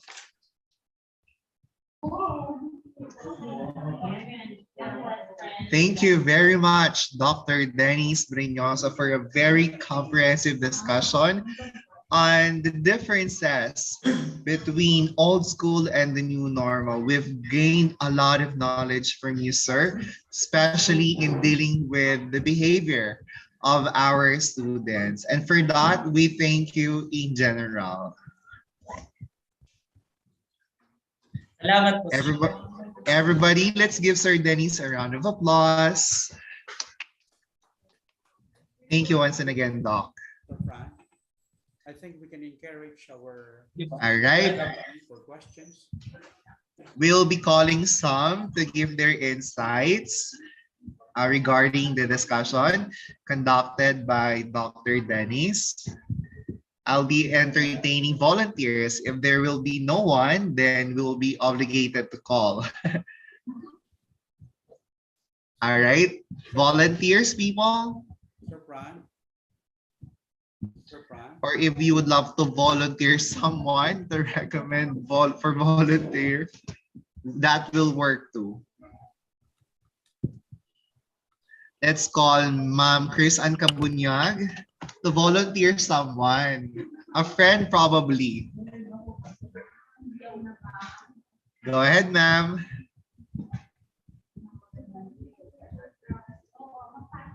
Volunteer mo si Sir Danilo Chris.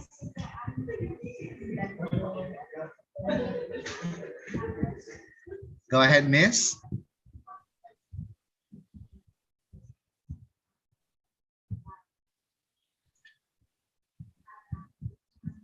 Hi, ma'am. Are you there? Hello, sir.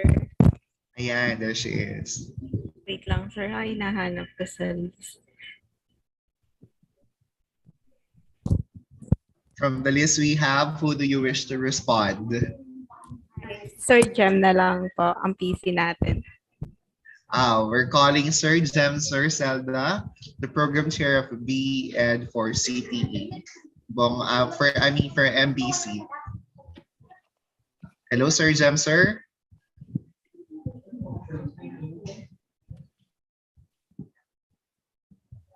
Is Sir Jem, sir, around? Hello, sir. I believe he's not hearing us. Let's call someone else. Sir, wag ba na mamilit? Baka ayaw nila sa akin. Well, anyways, let me share my insights. Ako na lang siguro. Yan. From the discussion conducted, I believe what's most remarkable for me, again, would be for the behavior of students. Simply because handling behaviors and misbehaviors of our students, it's really a challenge for all of us. But for whatever has been shared, we are given a lot of opportunities to learn better and correct misbehavior and apply the necessary precautions, especially with students who seem to have a different problems, be it from whichever aspect of his or her personality. I also love to emphasize the challenge given to us by Doc Dennis that we need to get our motivation back. Losing ourselves definitely will create a negative impression, not just for our colleagues, but for the students as well, and for the entire stakeholders we have around. But when we make ourselves motivated every time, that will be the opposite of it. I mean, it will create the opposite of what I just said. So thank you very much, Doc Dennis, for getting our motivation back. Because motivation is not just present in LPs, it is also evident in our personalities. Once again, Doc Dennis, thank you very much. Sir Pran. Yes, Sir Dean. All right. First of all, I would like to thank Dr. Dennis Brignosa for giving us a chance to listen to his very good discussion, very comprehensive discussion on the difference of the conventional school and the present normal situations. I would like to ask only Dr. Dennis about the some situationers were during the time when I discussed this on the roadmap to CTE progress. I gave this as one of the examples when LaSalle professor was being recorded sermoning or shouting to the students when he heard about some students who are talking when he is discussing, talking or they are not listening. Uh, how would you take on this? And then another one is this: when I saw in the, I think in the GC, right, in the GC, somewhere before December, when a certain professor from a state college in Occidental Mindoro was saying, if you don't have laptop, stop schooling. If you don't have cell phone, drop the subject. I know that he was being recalled and being questioned by the chair and by also by the president of that state college in Occidental Mindoro. But how do you take on this too? A professor from LaSalle being recorded and being taken at the center of ridicule, and another professor who is saying, pag wala kayong laptop, mag-drop. Pag wala kayong cellphone, mag-drop. Ako nga mismo, bumibili ng sarili kong gadgets. Kung wala kayo, tumigil na kayo. How do you take on this? And this is on the behavior of the faculty towards the students. Thank you, sir. Yeah. Well, yeah, I also recall that scenario, that event no na nangyari, na nakarating din po yan sa amin, particularly yung sa Occidental Mindoro. Well, it's just teacher behavior really. Hindi ko na lang masyado na-emphasize kanina. Sabi ko included yung teacher's behavior. Medyo nahiya po ako na ang isang instructor one ay magsalita sa harap ng mga professors na ngayon ay naririto. But as you mentioned now, actually that is one of the big mistake of the professor or the teacher. We are here to encourage our students to pursue their studies. Pero kung gano'n yung magiging mensahe or statement ng isang guro sa kanyang mga estudyante, wow, parang naglagay ka na ng isang malaking block para magpatuloy sila sa kanilang pag-aaral. At nakakalungkot ito. That's why I am mentioning a while ago na tayong mga teachers mismo, magbalik tayo doon sa tamang motibasyon kung paano tayo nagturo nung una. Dapat hanggang ngayon naroon pa rin tayo. Thank you po, sir. Thank you so much for your insight, Dr. Dennis. I am observing classes of the three campuses, and one of the worst scenario that I observe is that there are only 3 or 4 students who are interacting with a teacher. How do we improve in the new normal the interactions of our students to participate lively? How do we encourage our students to participate? Because as we are trying to assess ourselves at the end of the day, the only thing that we could be sure is that we are so sure is that there is something that we leave from the students. But if we are going to say that I'm just going to finish my lesson plan this morning or this afternoon, and I don't care if some of the students would not answer, I think this is very sad on the part of our teachers. Sir Dennis? Thank you, sir. So, yun nga po, ang ating part dito is to encourage our students to be participative and to learn, of course. So, we need to be strategic and good plan.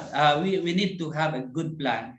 And yun po, ang una po dapat natin gawin of course ay to set the mode of our students. Malaking bagay po yun para ma-attain natin yung goal natin na yung mga estudyante natin ay maging participative sa ating ginagawang discussion online. So, ayun nga, it's a great thing na nagkaroon po ng online dahil nagkaroon po ng tsansa yung mga timid students natin, yung mga shy students natin to participate kasi ang environment dito ay iba kaysa ron sa classroom, traditional classroom. So, pagkakataon ito para sa mga teacher, para magawa natin ang solusyon na ang mga estudyante, mga ganitong klase ng estudyante ay ating ma-encourage. So, ang yun nga po, ang suggestion ko, the first thing that we need to do is to set the mode of our students. And we need to provide a very active learning activities for our students. Very active learning activities. Huwag tayong lumagay lang doon sa parang lecture lang tayo ng lecture. So kailangan meron tayong activity for our students. Thank you, sir. Thank you so much, sir. Thank you so much for that. That is why we have we have retooling during our first Flexkulang version 1.0. And we have also another one today, which is very important to shape the minds of our faculty members to encourage our students to participate lively. Yeah, very good. But as you mentioned, I think motivation takes a great role in starting a lesson, as you are saying, in order that our students will become very participative or very interactive or very active when it comes to discussion.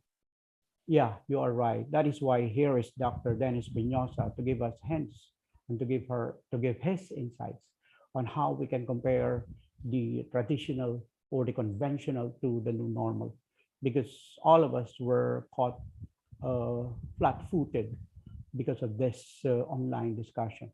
Yeah, we are accustomed to have the face-to-face, but when it comes to this online discussion or online training or online schooling, our students are not ready, most especially our parents, where if you have 7 children, as I said before, the problem is the parent will provide 7 laptops or 7 gadgets. And we are being harangued by the economic scenario until now that there is a war between Russia and Ukraine. And the great impact on us is on economics and on our petroleum products. And there was a case when the president of the Philippines instructed us to get ready for any eventuality for one of the greatest, ayoko man sabihin, pero yun ang nakikita nila eh. We must get ready for any eventuality for the war that is taking place in Europe. So we are parts of the United Nations, we are members of the NATO, and we just pray hard that they may not wipe out the world with just 13, only 13 nuclear bombs. I do hope it may not happen. I think probably God will not allow this. So thank you for your answer, sir. Thank you very much for your very comprehensive, as I said, and very encouraging talk. I just wanted also some faculty members to participate, please, to participate. One of the faculty members from Calapan City, Dr. May I contribute, sir? Yes, please. Yes, Dr. Martinez, please. Yes, sir. So I really appreciate the information presented by Kumpare, by Dr. Dennis. But then I would like to share about the learning environment, sir. Wherein motivation is included, we have to really give mutual respect to our students. We do not only be respected, but we have to respect also our students. It is included in the learning environment where there is a stress-free. Stress-free meaning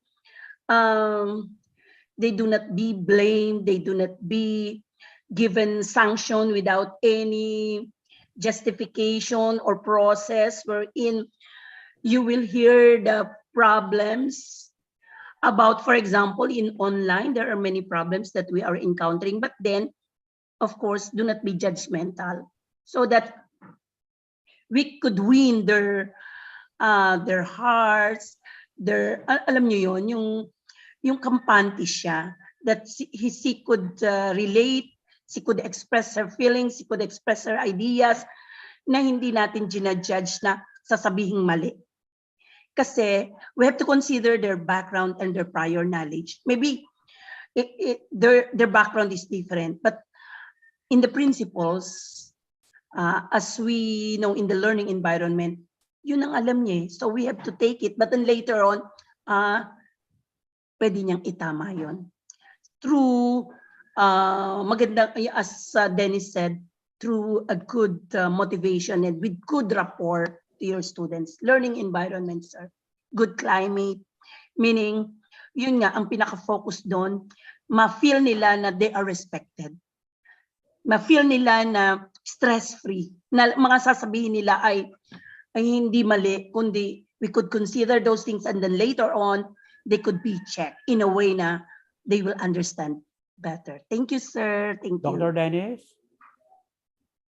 Yes, sir. Thank you, ma'am. Salamat po sa additional information. Opo, napakahalaga ng respect. Oo nga, tayo bilang mga guro, tayo lagi umaasa na i-respect tayo ng ating mga estudyante. But tayo ba ay nagre-respeto rin sa kanila? That's the big questions that we need to consider as the professor or teacher of our students. Thank you, sir. Thank you very much, Dr. Martinez, for your very intelligent views. I'd like also to encourage some of our faculty in the MMC, in the main campus, please.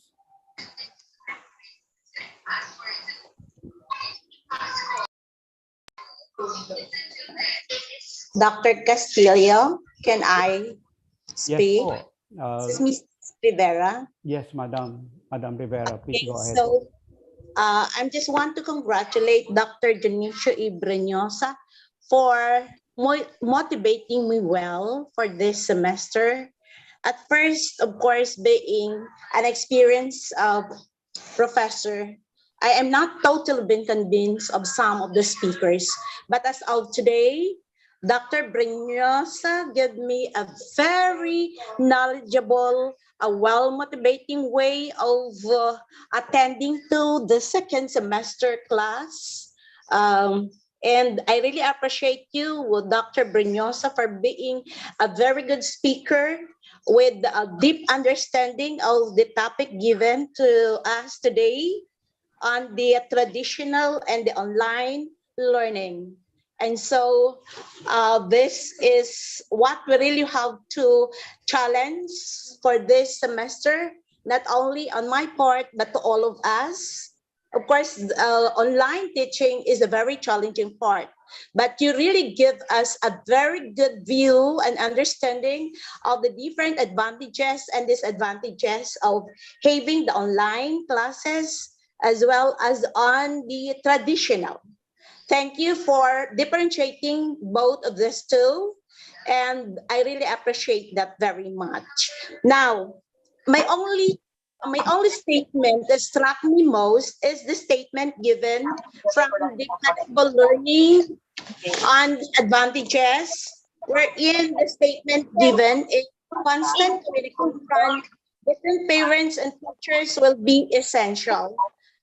As of today, this is a very common issue, Dr. Breñosa, wherein if ever that the parents will go and to be with the students, then we actually get that the parents really been the center of learning.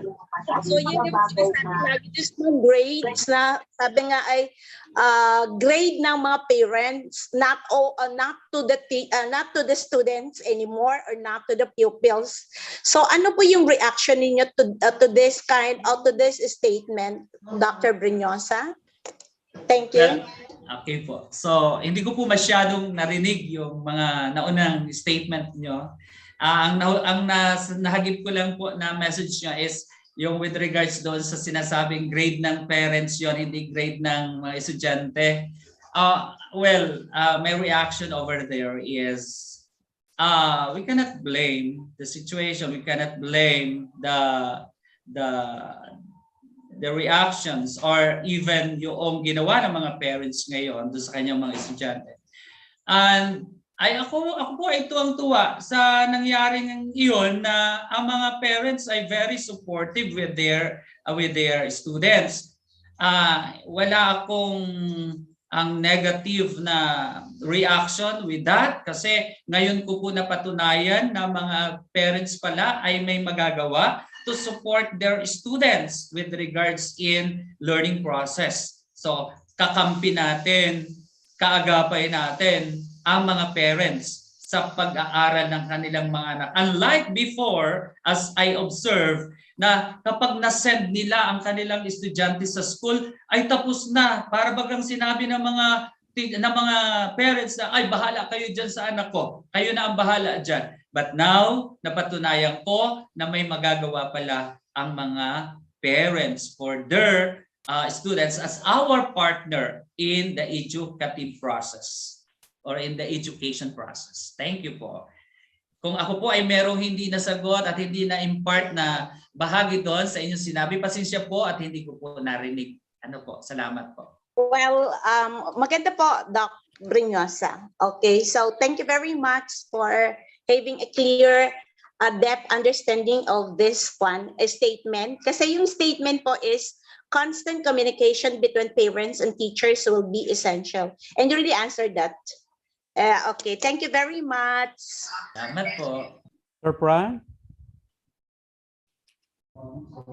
Yes, sir. Thank you very much. Is there anything or anyone else who would love to share? You're given 3 seconds.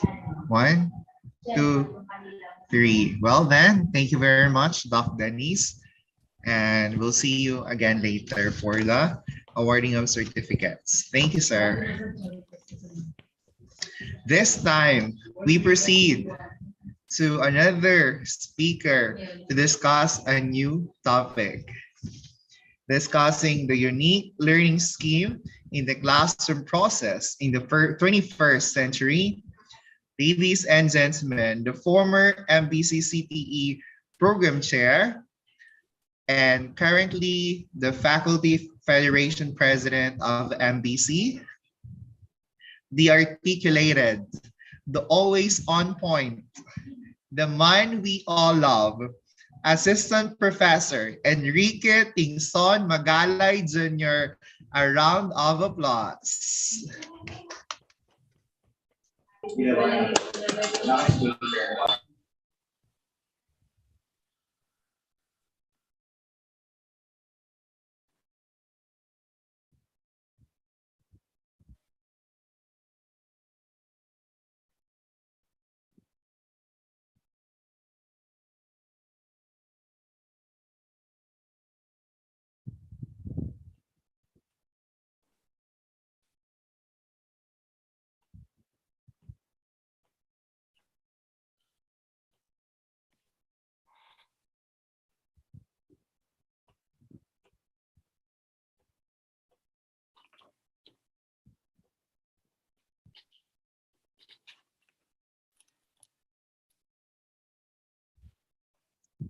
Hello, good morning. Hello, good morning, everyone. I'm heard. Kinakabahan ako. Good morning, sir. Good morning. Good morning. Good Sir morning Good morning po. po. Very clear po. Thank you very much.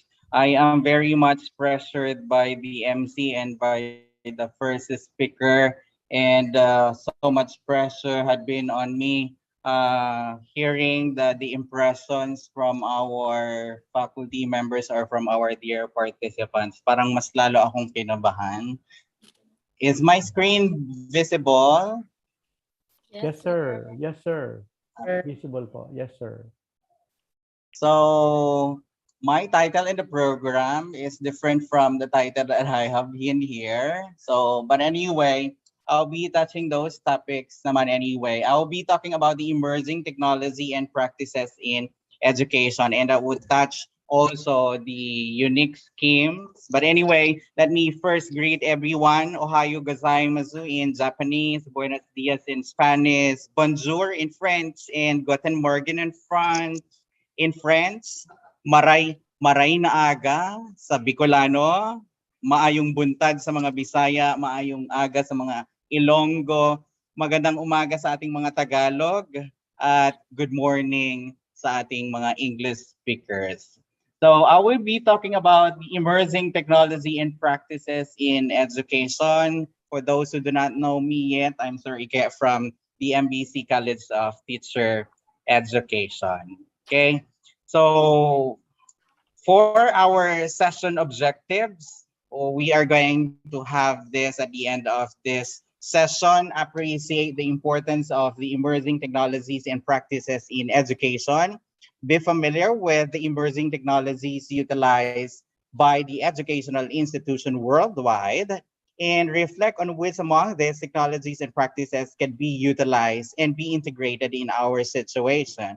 And lastly, be able to adapt the trends in education in the new normal.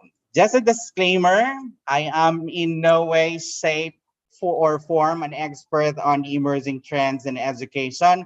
The topics presented are heavily influenced by my learnings and readings and research over the internet, and the materials and resources used in this content belongs to the rightful owners and due credits are given to them. And kahit kinakabahan ako, I have no conflict of interest in serving as your speaker in this seminar. And don't forget to subscribe to my YouTube channel because I will be uploading this pre-recorded video. That's Sir Ike. And don't forget to hit the notification bell so you would be updated of the next videos that I will be uploading. Okay, for us to be guided of the who session, these are my session guidelines. If you do have questions, reactions, or comments, please feel free to post them in our chat box, and we will be entertaining that afterwards. So we will not be distracted of our lecture. If you want an in-depth discussion about the other emerging trends, and we cannot have all of this the whole day, self-study is encouraged. So let's begin with talking about the COVID-19 and the education. Okay, all right. Let me say this. The effects of the COVID-19 in our educational system, we have to remember that since the time immemorial, even before the pandemic happened or occurred, educational leaders had already dreamt of a technology-enhanced education in the Philippines. However, okay, schools and government agencies just did not have the mechanization and interest to fund the educational technology back in the days. Due to the COVID-19, it has become a blessing in disguise for all of us because it expedited our transition from the traditional mode of delivery, as discussed by Dr. Brignosa, to the flexible education. And within the months, the COVID-19 has forced the universities and colleges to embark on the digital transformation processes that was envisioned for about 5 to 10 years in the future. So what I'm trying to say is that innovation that would have taken us a decade to complete has happened immediately because of the virus. And going back to university or colleges after the pandemic will be as if it is already 2030. So maybe it's a sort of a fast track, or it's going to be like a blast of the future for all of us because we have expedited our integration of technology in our educational system because of this COVID-19 pandemic. That is saying that this COVID-19 pandemic is somehow a blessing in disguise. We also have realized that tradition is the root of weakness and a decay, and nothing will happen if we choose not to be flexible and innovative in our delivery of learning to our learners. Going through, let's talk about the emerging educational trends, educational technology, and educational practices. And what this is all about, I will be showing you a self-made video clip, and let's watch this.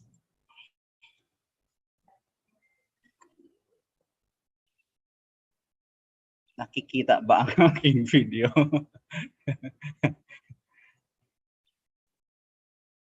Wow. Medyo mabagal ang ating internet connection. Oh, wala.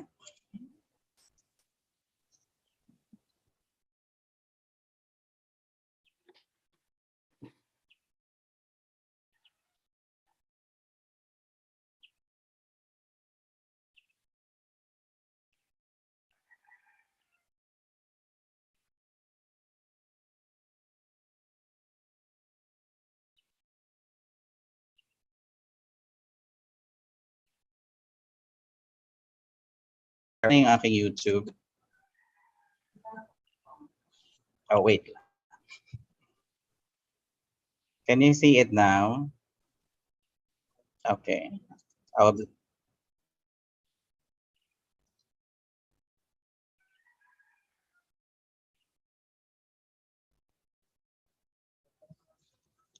walang sound.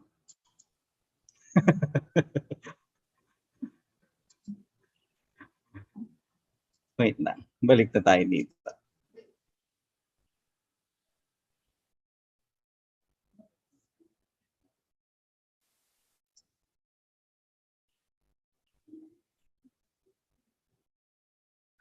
Wait, ano naka-show sa screen ko? PPT. Wala pa po, sir. Wait lang, naglalag po kami from the current slide.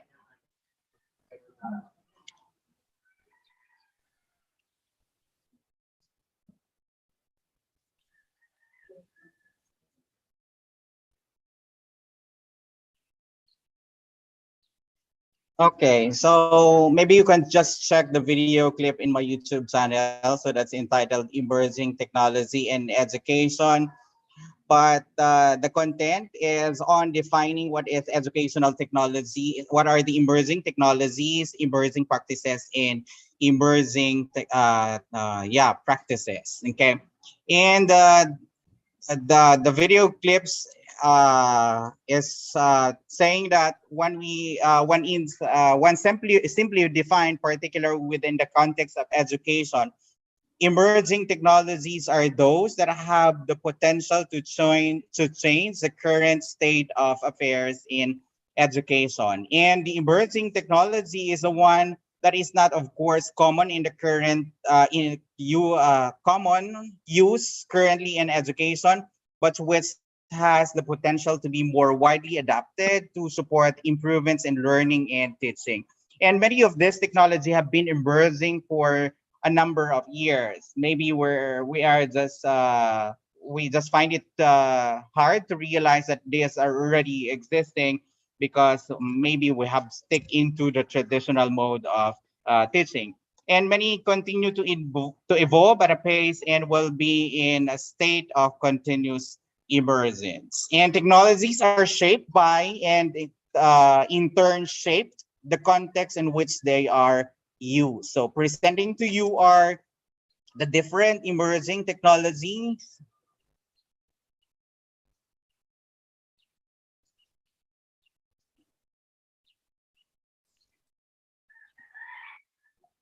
The emerging technologies and practices. So emerging technologies and practices may not necessarily be new.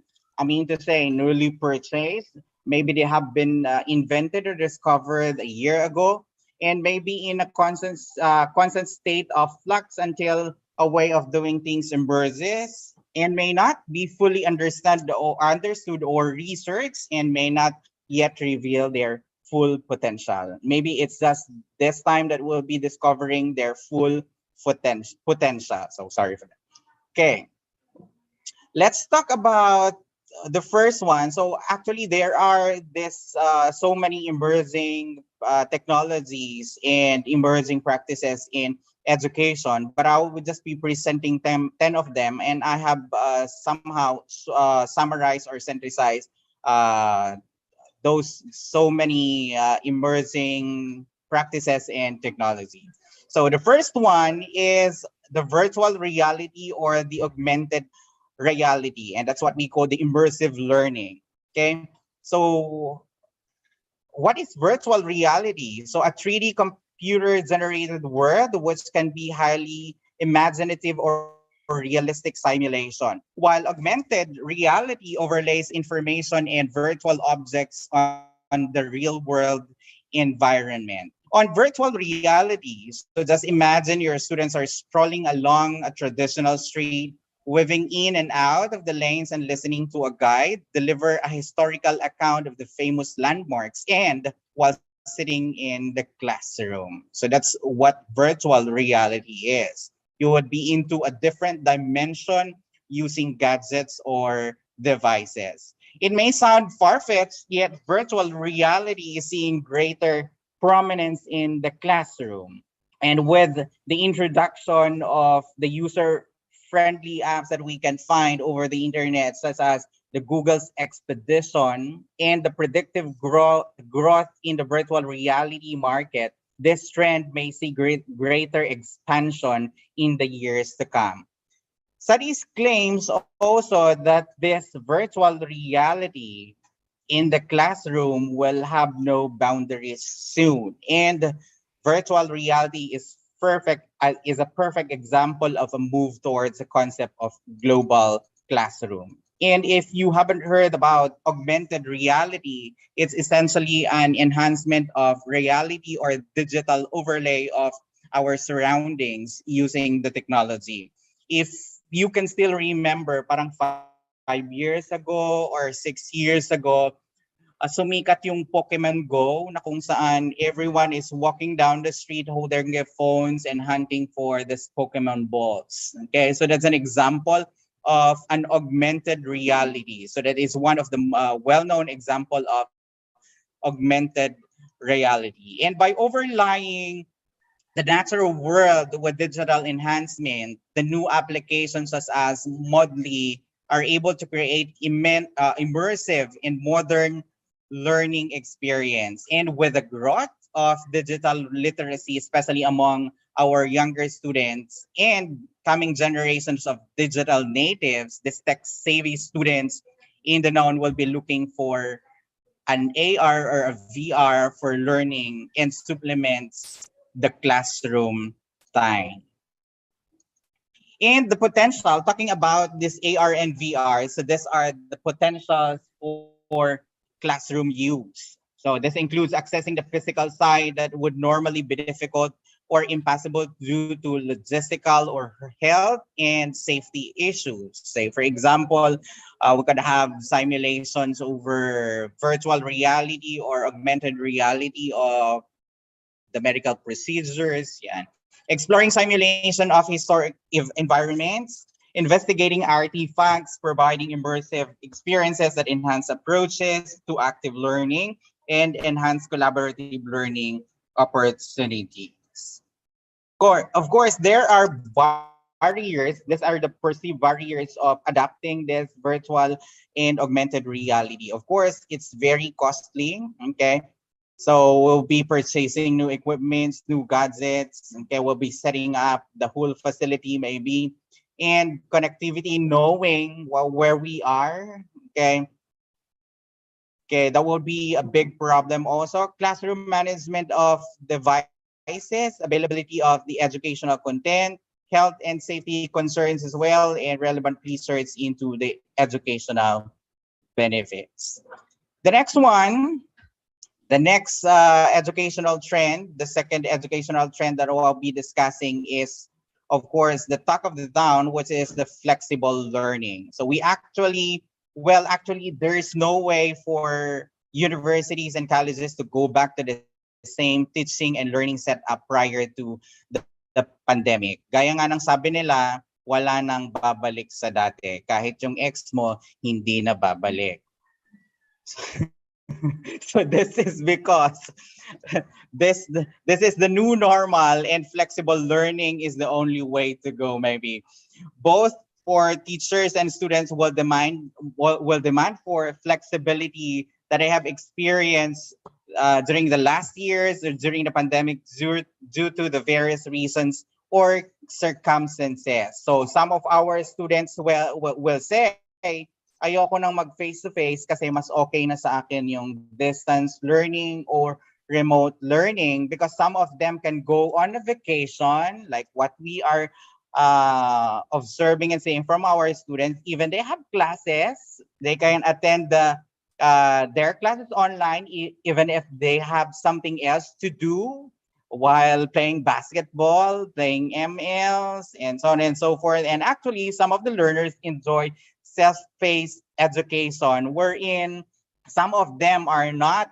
say, for example, a morning person, so they could have their classworks at night. So self-paced learning and flexible learning is the reason why all of us have, or all of these things have become possible. So aside from that, because of the flexible learning, we have seen more personalized learning from our students, and our students right now have the ability to choose the best method that can address their own individual needs in learning. So our students can pick or choose between the so many options that we can give them. Say, for example, they can go for modular, they can go synchronous or asynchronous, or they can even use YouTube videos and listen to podcasts, and the possibilities are endless. And because of that, it promotes inclusivity, and we are empowering all of our students, regardless of the type of the learners they are, and to become more successful in their academic life. The third one is the e-learning. Okay, so the next educational trend is electronic learning or e-learning, and this type of educational delivery makes us use of the electronic devices and of course the internet. And how do we deliver the e-learning? Okay, so we have experiences. So the mode of the delivery for e-learning is through the use of smart things, okay, like smartphones, like the mobile phones, laptops, tablets, smart TVs, and other devices, or the internet things that can be connected, okay, to the internet. Okay. So the internet of things that can be connected to the World Wide Web with e-learning and smart things can also be used as learning management systems or programs like yan, yung mga Edmodo. What we have used are the Google Classroom. Now we'll be using the MS Teams. Others have used Facebook Education and other LMS. So we use this tool in consonants, and we have to remember that e-learning promotes active learning as well, because it is a multimodal and practical to our students when they are connected on the internet and when they have the smart things on their hands and at their disposal. They can learn whenever and wherever. Okay, if they are on the beach, if say for example they are on the beach, they can still attend classes as long as they have this what we call internet. So aside from that, so I said a while ago that e-learnings is a multimodal and practical. Why did I say so? Because students are not confined in listening to their teacher as traditional mode. They can watch videos, listen to podcasts, and watch documentaries to solve problems on the internet, and even network with other learners from around the globe. So what we do not know is they maybe have GCs, they have connections with other students. That's why they were able to have the best of the outputs submitted to us. Okay, so the possibilities are endless because there is a variety of ways to learn and to teach our students using the e-learning. So we have what we call the synchronous and the asynchronous sessions.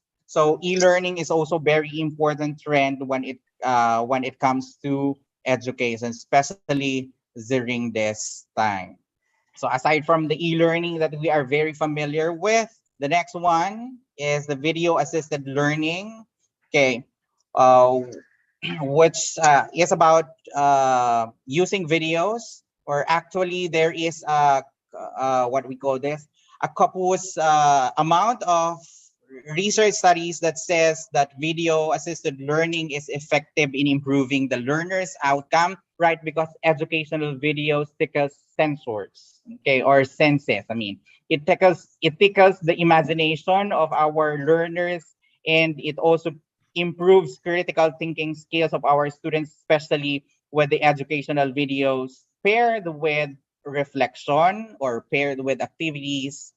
Okay. Before, I know for the fact that you are also, you have also enjoyed the days of gathering in an AVR or an audiovisual room when you were still in your elementary or high school days. And we call that as a video day.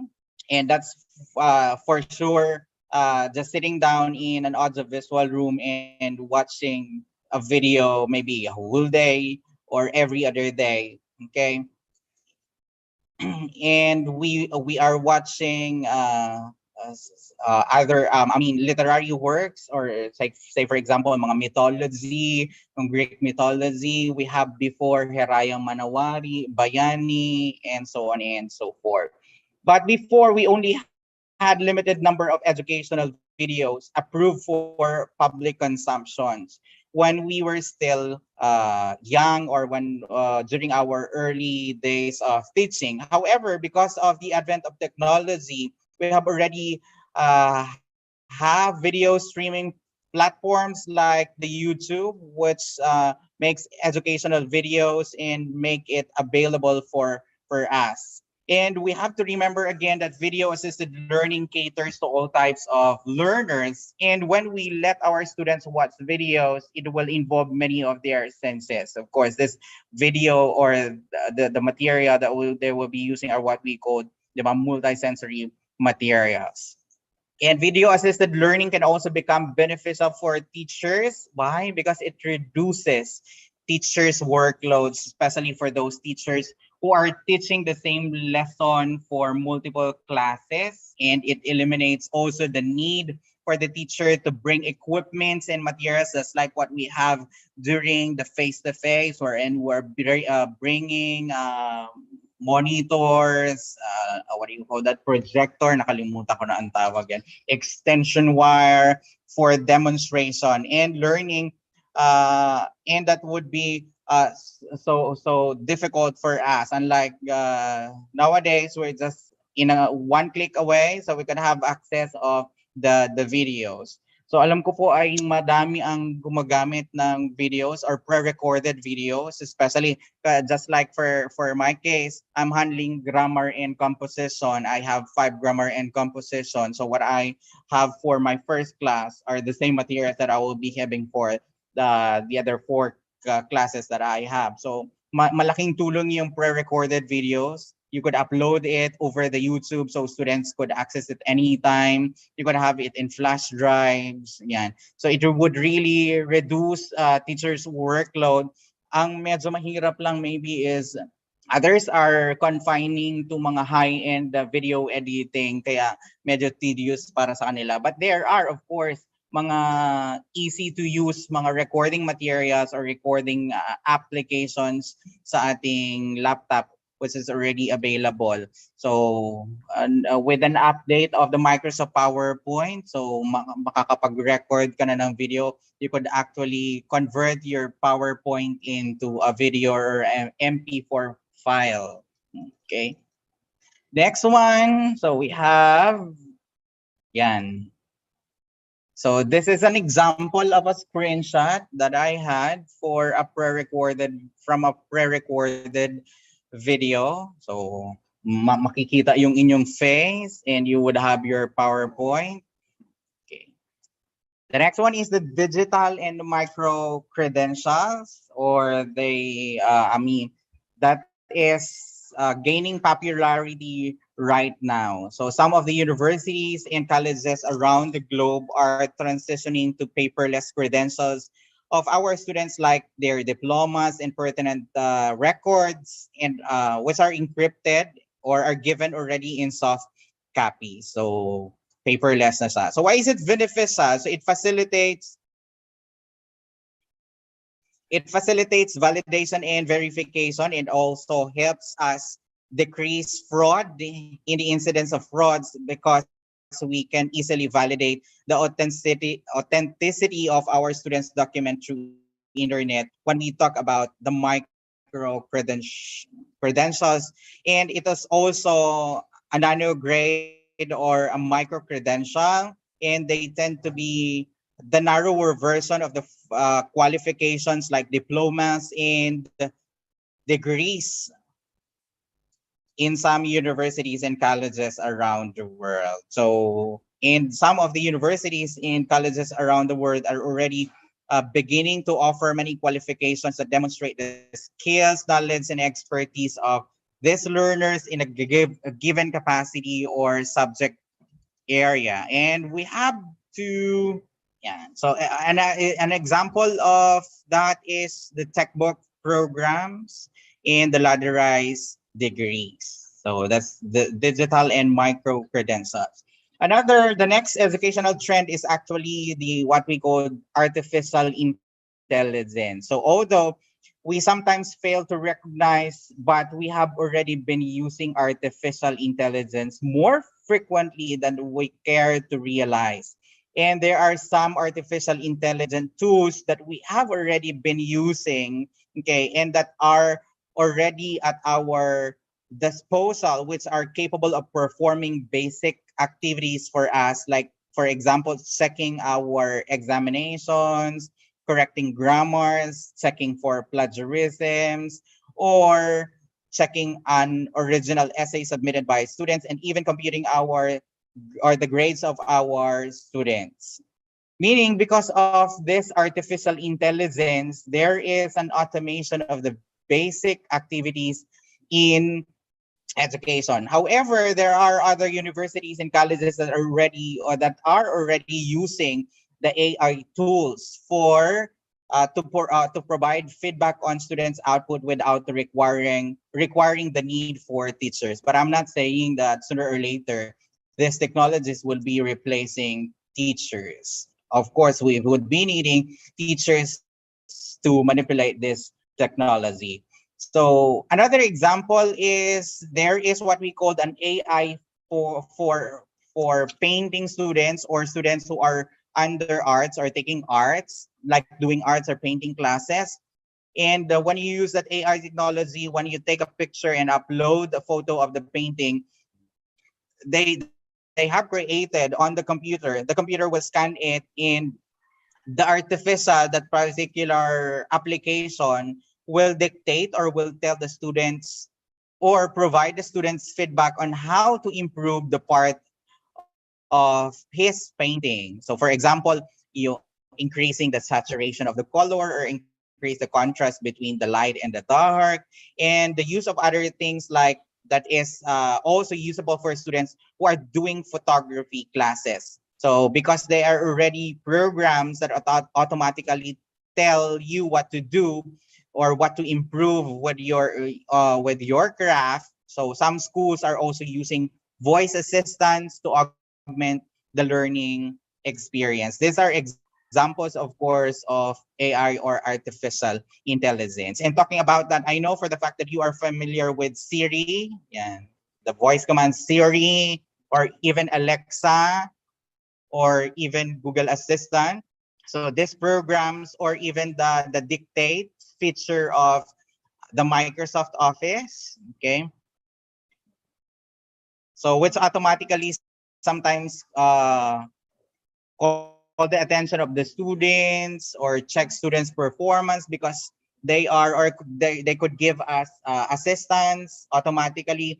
So kasi nga artificial intelligence sila, meaning even without having to program program them or input some commands for this voice assistants, they are going to perform certain jobs or procedure. Okay, just to elaborate, talking about yung dictate feature, kagabi ko lang siya na-discover na meron palang dictate feature yung Microsoft PowerPoint. So instead of typing down what you are going to have in your slide, so you could just click on that icon and then dictate what you would like to have in your slide. So same thing with Microsoft Office, Word.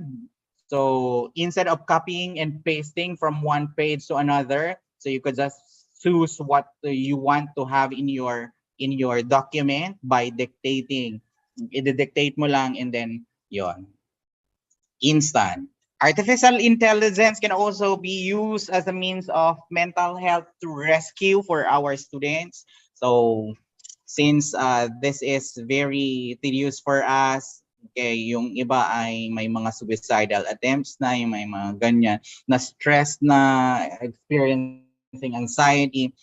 There are also programs or applications over the internet which could be used, okay, for mental health issues of our students. If I'm not mistaken, you are familiar with the program on the phone or code Sesame. Yan, sino kaya nag-Sesame dito before? Okay, yung Sesame, 'di ba? You could chat, parang nag-chat-chat ka pero wala ka naman talagang ka-chat. But actually that artificial intelligence is the one replying to your chat. Same as true with when you ask questions. So pag tinanong mo, parang si Siri and si Alexa din siya, when you ask them who is the fairest of them all, they would have responses. Though sometimes nonsense yung mga sagot nila, pero that somehow helps, 'di ba?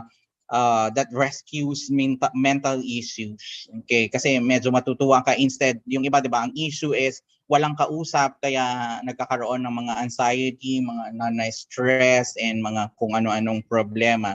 So at least si Siri pwede nila kayong samahan anytime, anywhere. Okay?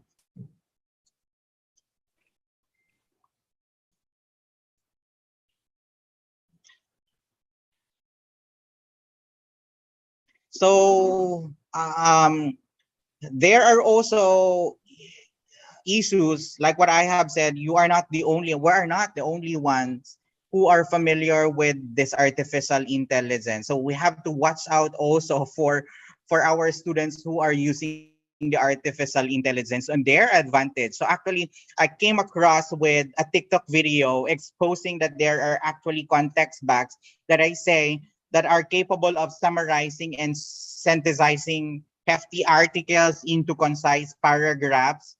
And if we are not actually careful of the use of this artificial intelligence, and if our students are actually knowing how to use this artificial intelligence, we would give them, say, for example, essays and papers to synthesize, and they would just be using that. And if you were not familiar, di ba, parang hanga ka, you will be giving them high grades, knowing that, but not knowing that they have used a special tool to come up with their what do you call this, their output, okay, which doesn't reflect at all their true competence, diba? So they might be techie, they might be kagaya nung another issue that I have seen over TikTok is yung hacks in the Google form. If you have key in your answers already in the Google form and you were not able to set up, okay, yung mga features to hide your answers, mahahack din siya ng estudyante, and they could have a leakage of that. Bago nila i-open yung link, they already have an answer, and then i-click na lang nila yung answer in your Google form. Okay, so those are some of the issues using the AI. Next educational trend is that's what we call MOOCs or MOOCs, and that stands for Massive Open Online Course. So wherein courses are delivered online and are accessible to all for free. So MOOCs typically comprises video lessons and assessments in discussion. So MOOCs, that stands for massive because enrollments are unlimited and can run into hundreds of thousands. Okay, and open because anyone can enroll. That is, there is no admission process. If there is, limited lang siguro. Online, because they are delivered via internet, in courses because their goal is to teach a specific subject with a specific learning objective or outcome. So actually, UP already have initiated or conducted MOOCs as well as other famous universities worldwide.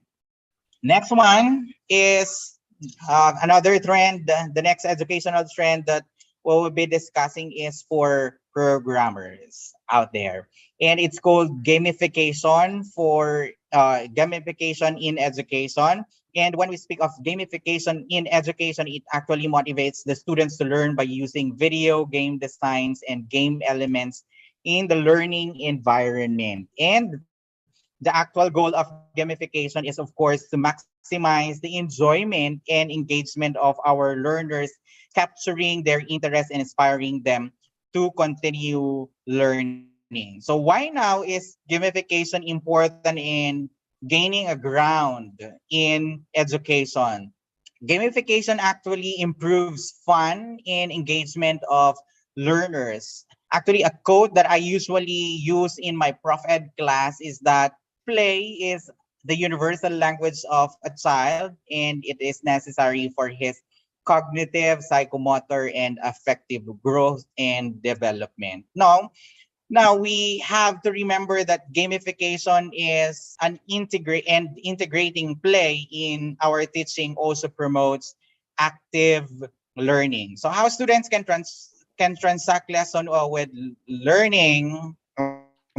How the students are transacting with their lessons is seen as not as chore but as a result of a fun experience. So when we are gamifying our lessons, actually, I can argue with people who says ML or Mobile Legends or League of Legends or COCs and other games are just for naught because I am also a gamer. I play mobile games. And I know for a fact that playing mobile games like other mobile games like ML or League of Legends or even Candy Crush and other things that can really help us learn.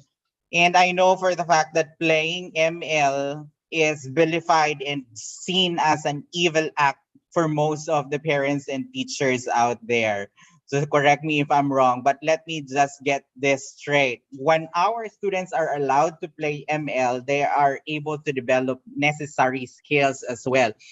Like for example, decision making, okay, which are not taught academically, diba? So they could have that decision making skills or critical thinking skills and mathematical skills as they would estimate yung mga distances, okay, the time, if we allow them to play. So now that I'm saying, what I'm saying is we do not have to vilify and underestimate this kinds of activities because like what I have said, play is an integral part of growth and development of individuals. So if it is able to improve the character and cognition and the affective and the psychomotor domains of our students, what more if we integrate gamification in our own learning curriculum? So we have to remember that 21st century learners are natural gamers and they are innately exposed to games and plays because of the presence of tablets and mobile phone applications, and they crave excitement and activity, especially when they are learning. So gamification addresses that need. Okay, and also we integrate play in our teaching because it creates a positive learning environment for our students and it promotes development of abstract concept, values, and characters. Like for example, teamwork, camaraderie, like what I have mentioned, decision making and critical thinking, and a sense of foresight. So again, gamification is very vital to improve the engagement of our students and to promote active learning, right? So we have to consider gamification, gamifying our lesson, and I quote, okay, Sabi nga ni Catriona Gray, everything is good but in moderation. And I thank you. Ano, hindi ba pala ako tapos? Okay. Another trend in education right now is perhaps the most visible emerging trend that we can use in our institution or in our college, which is what we call the mobile learning. So we have to remember that all of us have smartphones. All of our students already have smartphones, or even their parents have their own smartphones. And phones are becoming smarter and more affordable due to a breakthrough in the technology industry. And we have also to remember that most of our learners are addicted to their mobile phones, which gives us a niche to use their addiction to their advantage and as another way to deliver our lesson. So most of the applications that we'll be using for the students e-learning experience are readily available in the App Store or in the Google Play. So meaning there is a plethora of learning applications that are free to be downloaded. Okay.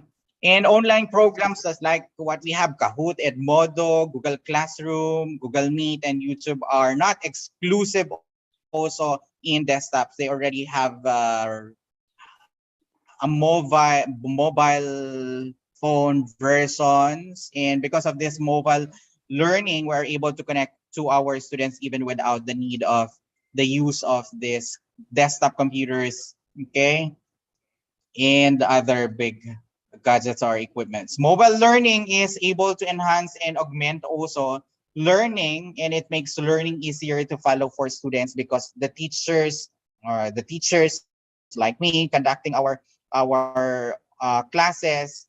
So parang it's a familiar environment for them when they use their mobile phone as a means of delivering instruction or as a means of learning.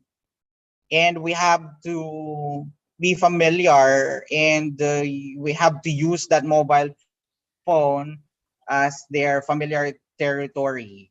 Okay. Yeah.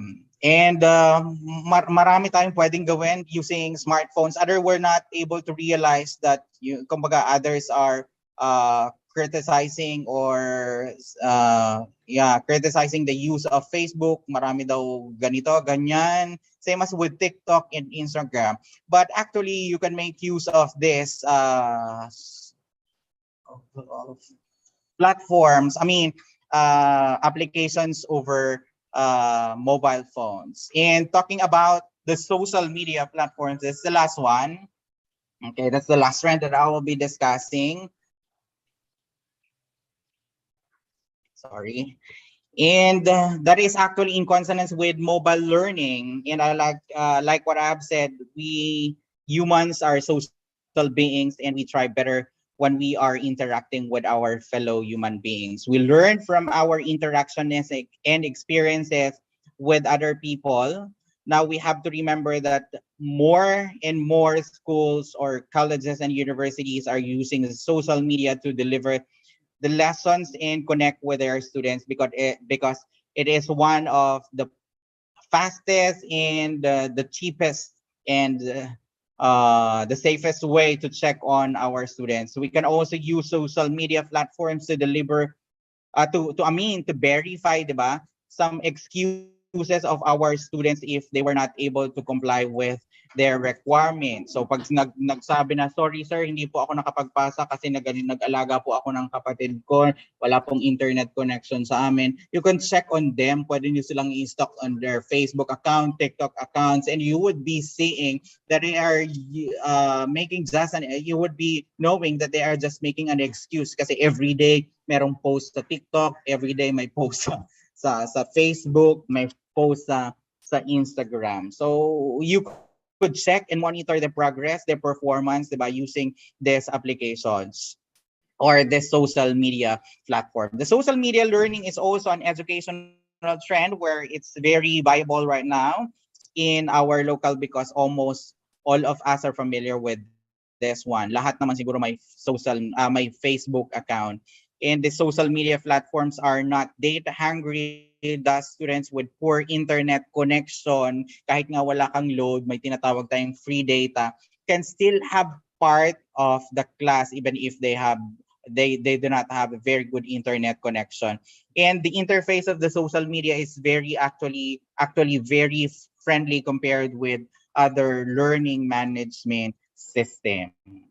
And integrating social media in our educational system, we have to again remember that this also promotes collaboration, wherein students can go at their own breakout session after asynchronous classes. So that's what some of the students are sharing. Aside from the official GC that we are creating, they are creating another GC wherein they could share their ideas before they would have their output for submission to professors or to instructors. So actually, these social media platforms as like Facebook and TikTok are educational also in nature by using the mga hashtag. So if you would like to know some to update your vocabulary, hashtag mo lang, hashtag English vocab. So there are a lot of videos talking about that. Same as with TikTok, di ba? Sa TikTok ko natutunan yung instead of using mga very, there are other alternatives. Instead of saying noted, so may iba pang paraan. So you could have that from TikTok and from Instagram. Okay, so those are the different trends, educational technologies, trends, and practices. And before I would like to end my presentation with this quotation from Sir Ralph Waldo Emerson. So be yourself, no base imitator of another, but your best self. So there is something which you can do better than other. Listen to the inward voice and bravely obey that. Do the things at which you are great, not what you were never made for. So that's all. So to our dear faculty members, continue serving your purpose, continue being great, doing great. God bless us all. God loves us. Sayonara, goodbye sa English at paalam sa ex ko. Char. Thank you very much. This has been Enrique Magalay Jr. signing off. Just kidding. If you do have questions, you can just type it in the chat box. Thank you very much. Maraming salamat, Sir Enrique T. Magalay Jr. for such an extensive and all-out discussion. So once again, sir, maraming salamat. We feel like we are so far from being techie like you with the discussion you just did. All right, so we're done with the first and second sessions for the training proper. And as per the time, we have 6 minutes before 12, and we will be entertaining some other, comments, insights, and congratulatory greetings and appreciation to be extended to our eloquent speaker with his forte. Sir Frank? Dean? Yeah, first of all, we are very grateful and very thankful for the presentation of Professor Magalay. We are very grateful on him.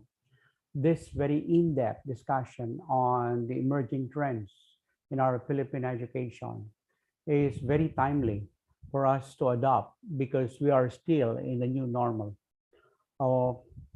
Probably in a couple of months, there will be a change when it comes to mode of teaching. I do hope, as long as everybody is fully vaccinated, and at the same time, we finish the limited face-to-face class for the laboratory. But at this point in time, this is very important now that we have the continuation of the flex curriculum. I still remember Madam Lea Misiano, who delivered a discussion on the different applications. Now, the discussion of Sir Enrique is also very adaptive. And when it comes to the new trends in the educational system, the Philippine educational system, as he mentioned about AR and VR in the learning process. And this is very in-depth, and this will be used by our teachers, our faculty, in delivering their discussions on the different disciplines. Sir Enrique, I would like to ask only a little questions or some few questions on your discussion. Sir Ike? Yeah, yes po, Dean. Go Yes, ahead. sir. Yes, sir. Sorry.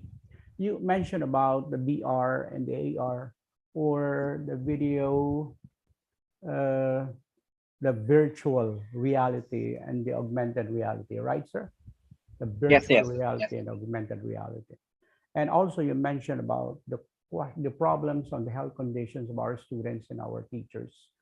So can you elaborate on how we can delimit, we can minimize the health impact if teachers and students are about to use the AR and VR in their classroom discussions or in the classroom setting? How do we minimize? Because there are always health conditions. There are impacts on the health conditions of our students and teachers. Since virtual reality and augmented reality are now very famous in the new trends of the educational system. Sir? Did I get it right po? You are asking on how can we Minimize minimize or the lessen impact, health issues? right? Minimize the health, the impact of virtual reality and augmented reality on the health conditions of our students, especially so that we can see a lot of students, even the children at the age of 6 and 7 who have thick eyeglasses, right? Maybe with children. So the only thing that I can see to address these problems or health issues with users or end users of the technology, specifically the virtual reality or augmented reality, is discipline. I mean, we do not have to expose ourselves on these gadgets or equipments the whole day, 24 hours or 24/7. So we have to have a schedule. That's the reason why we are still following schedule. Even we have this flexible learning. We still follow schedule in what do you call this, of having classes, so as not to expose the teachers or the faculty members who to these gadgets, which are harmful also to the health, diba, of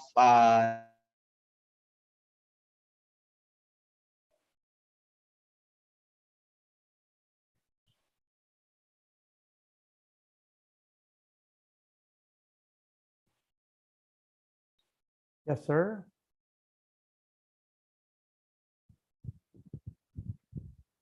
Sir Enrique, internet just hang.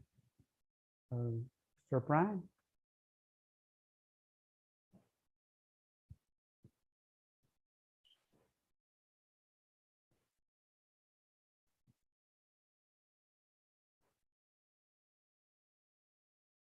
Sir Prime, is there anything, a common problem with the internet? Nag-brown out po, sir. Ay, oo nga naman. This is very common in Bungabong, not only in Bungabong, but also in some parts of the province.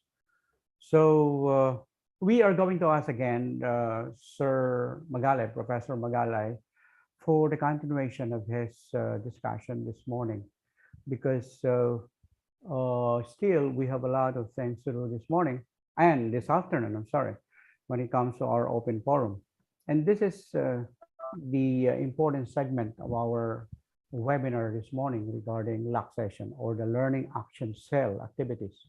And in the open forum, I would like to encourage our faculty members to throw in some questions related to your, number one, to your teaching, your instructional materials, to the common scenarios with your students, the common requirements that we are usually submitting. Maybe you can ask questions about this.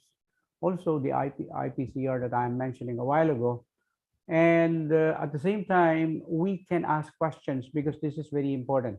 As not all people in Mindoro can access the virtual reality, augmented reality, or most of them do not have the kind of applications that we are using, that some are using, that we are using, and some are using, because sometimes our challenge is on the use of the internet. The greatest challenge is on the use of the internet or the presence of the internet. That is why here in the three campuses, we are still waiting for the internet that they are going to give us. This is the biggest problem. In Calapan City, still we have the weak connection, especially in our offices, in the faculty rooms. And so our faculty members are scattered in different places. Some are in the library, some are in the AC, some are in. This is one of the worst scenario I saw when it comes to the internet. I do not know what is happening in the MMC or in the MBC, but I know for the fact that the common scenarios are brownouts, right? Brownouts or blackouts. And if we don't have the electricity, we are going to settle to mobile data, but our mobile data cannot afford to have at least a 24/7 because we have to spend a lot of money for this. And so, Sir Pran, are you still connected? Sir Pran, are you still connected?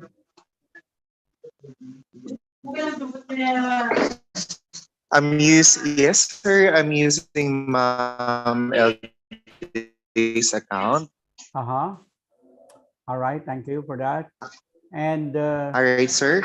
Yeah. Just announcing that this very afternoon, we still have an open forum, which will be facilitated by Sir Jem, Sir Diesel, the PCED. Also have very afternoon is the awarding of certificates to our distinguished speakers. Right. And some good. other announcements, of Right, correct. course. And also, Sir Pran, maybe we can give at least a little time for Sir Magalay to answer some questions or some concerns of our faculty members. I know that there are lots of concerns that we can throw in, and we are going to wait for that. Sir Pran, right? Yes, sir. Yes, sir. That is noted. We'll be giving everyone the same equal opportunity to be responded with their concerns regarding the different aspects of the talks and the topics discussed by our two speakers, especially that of Sir Magalay's. Thank you, sir. So it is parting time in the morning session, and parting words. Okay, Sir Pran, that's it. So I want to see you again 1 o'clock, please, my dearest faculty members. We are allowed to do this by our officers, by Dr. Nemi. And I hope that I can see you again this afternoon. Please participate in our part 3. This is part 3 already in the afternoon. So it's lunch break, and see you again at 1 o'clock. Sir Pran, 1 o'clock, right? Sir Pran? Sir Pran? Okay. So the kind of connection that Sir Pran. Yes, Doc. Yes. Yes, sir. Thank you so much. Yes, sir. Yes, sir. So, all right, sir. All right. Thank you so much. Doc April. Okay. Yes, po. All right po. For lunch break na po tayo.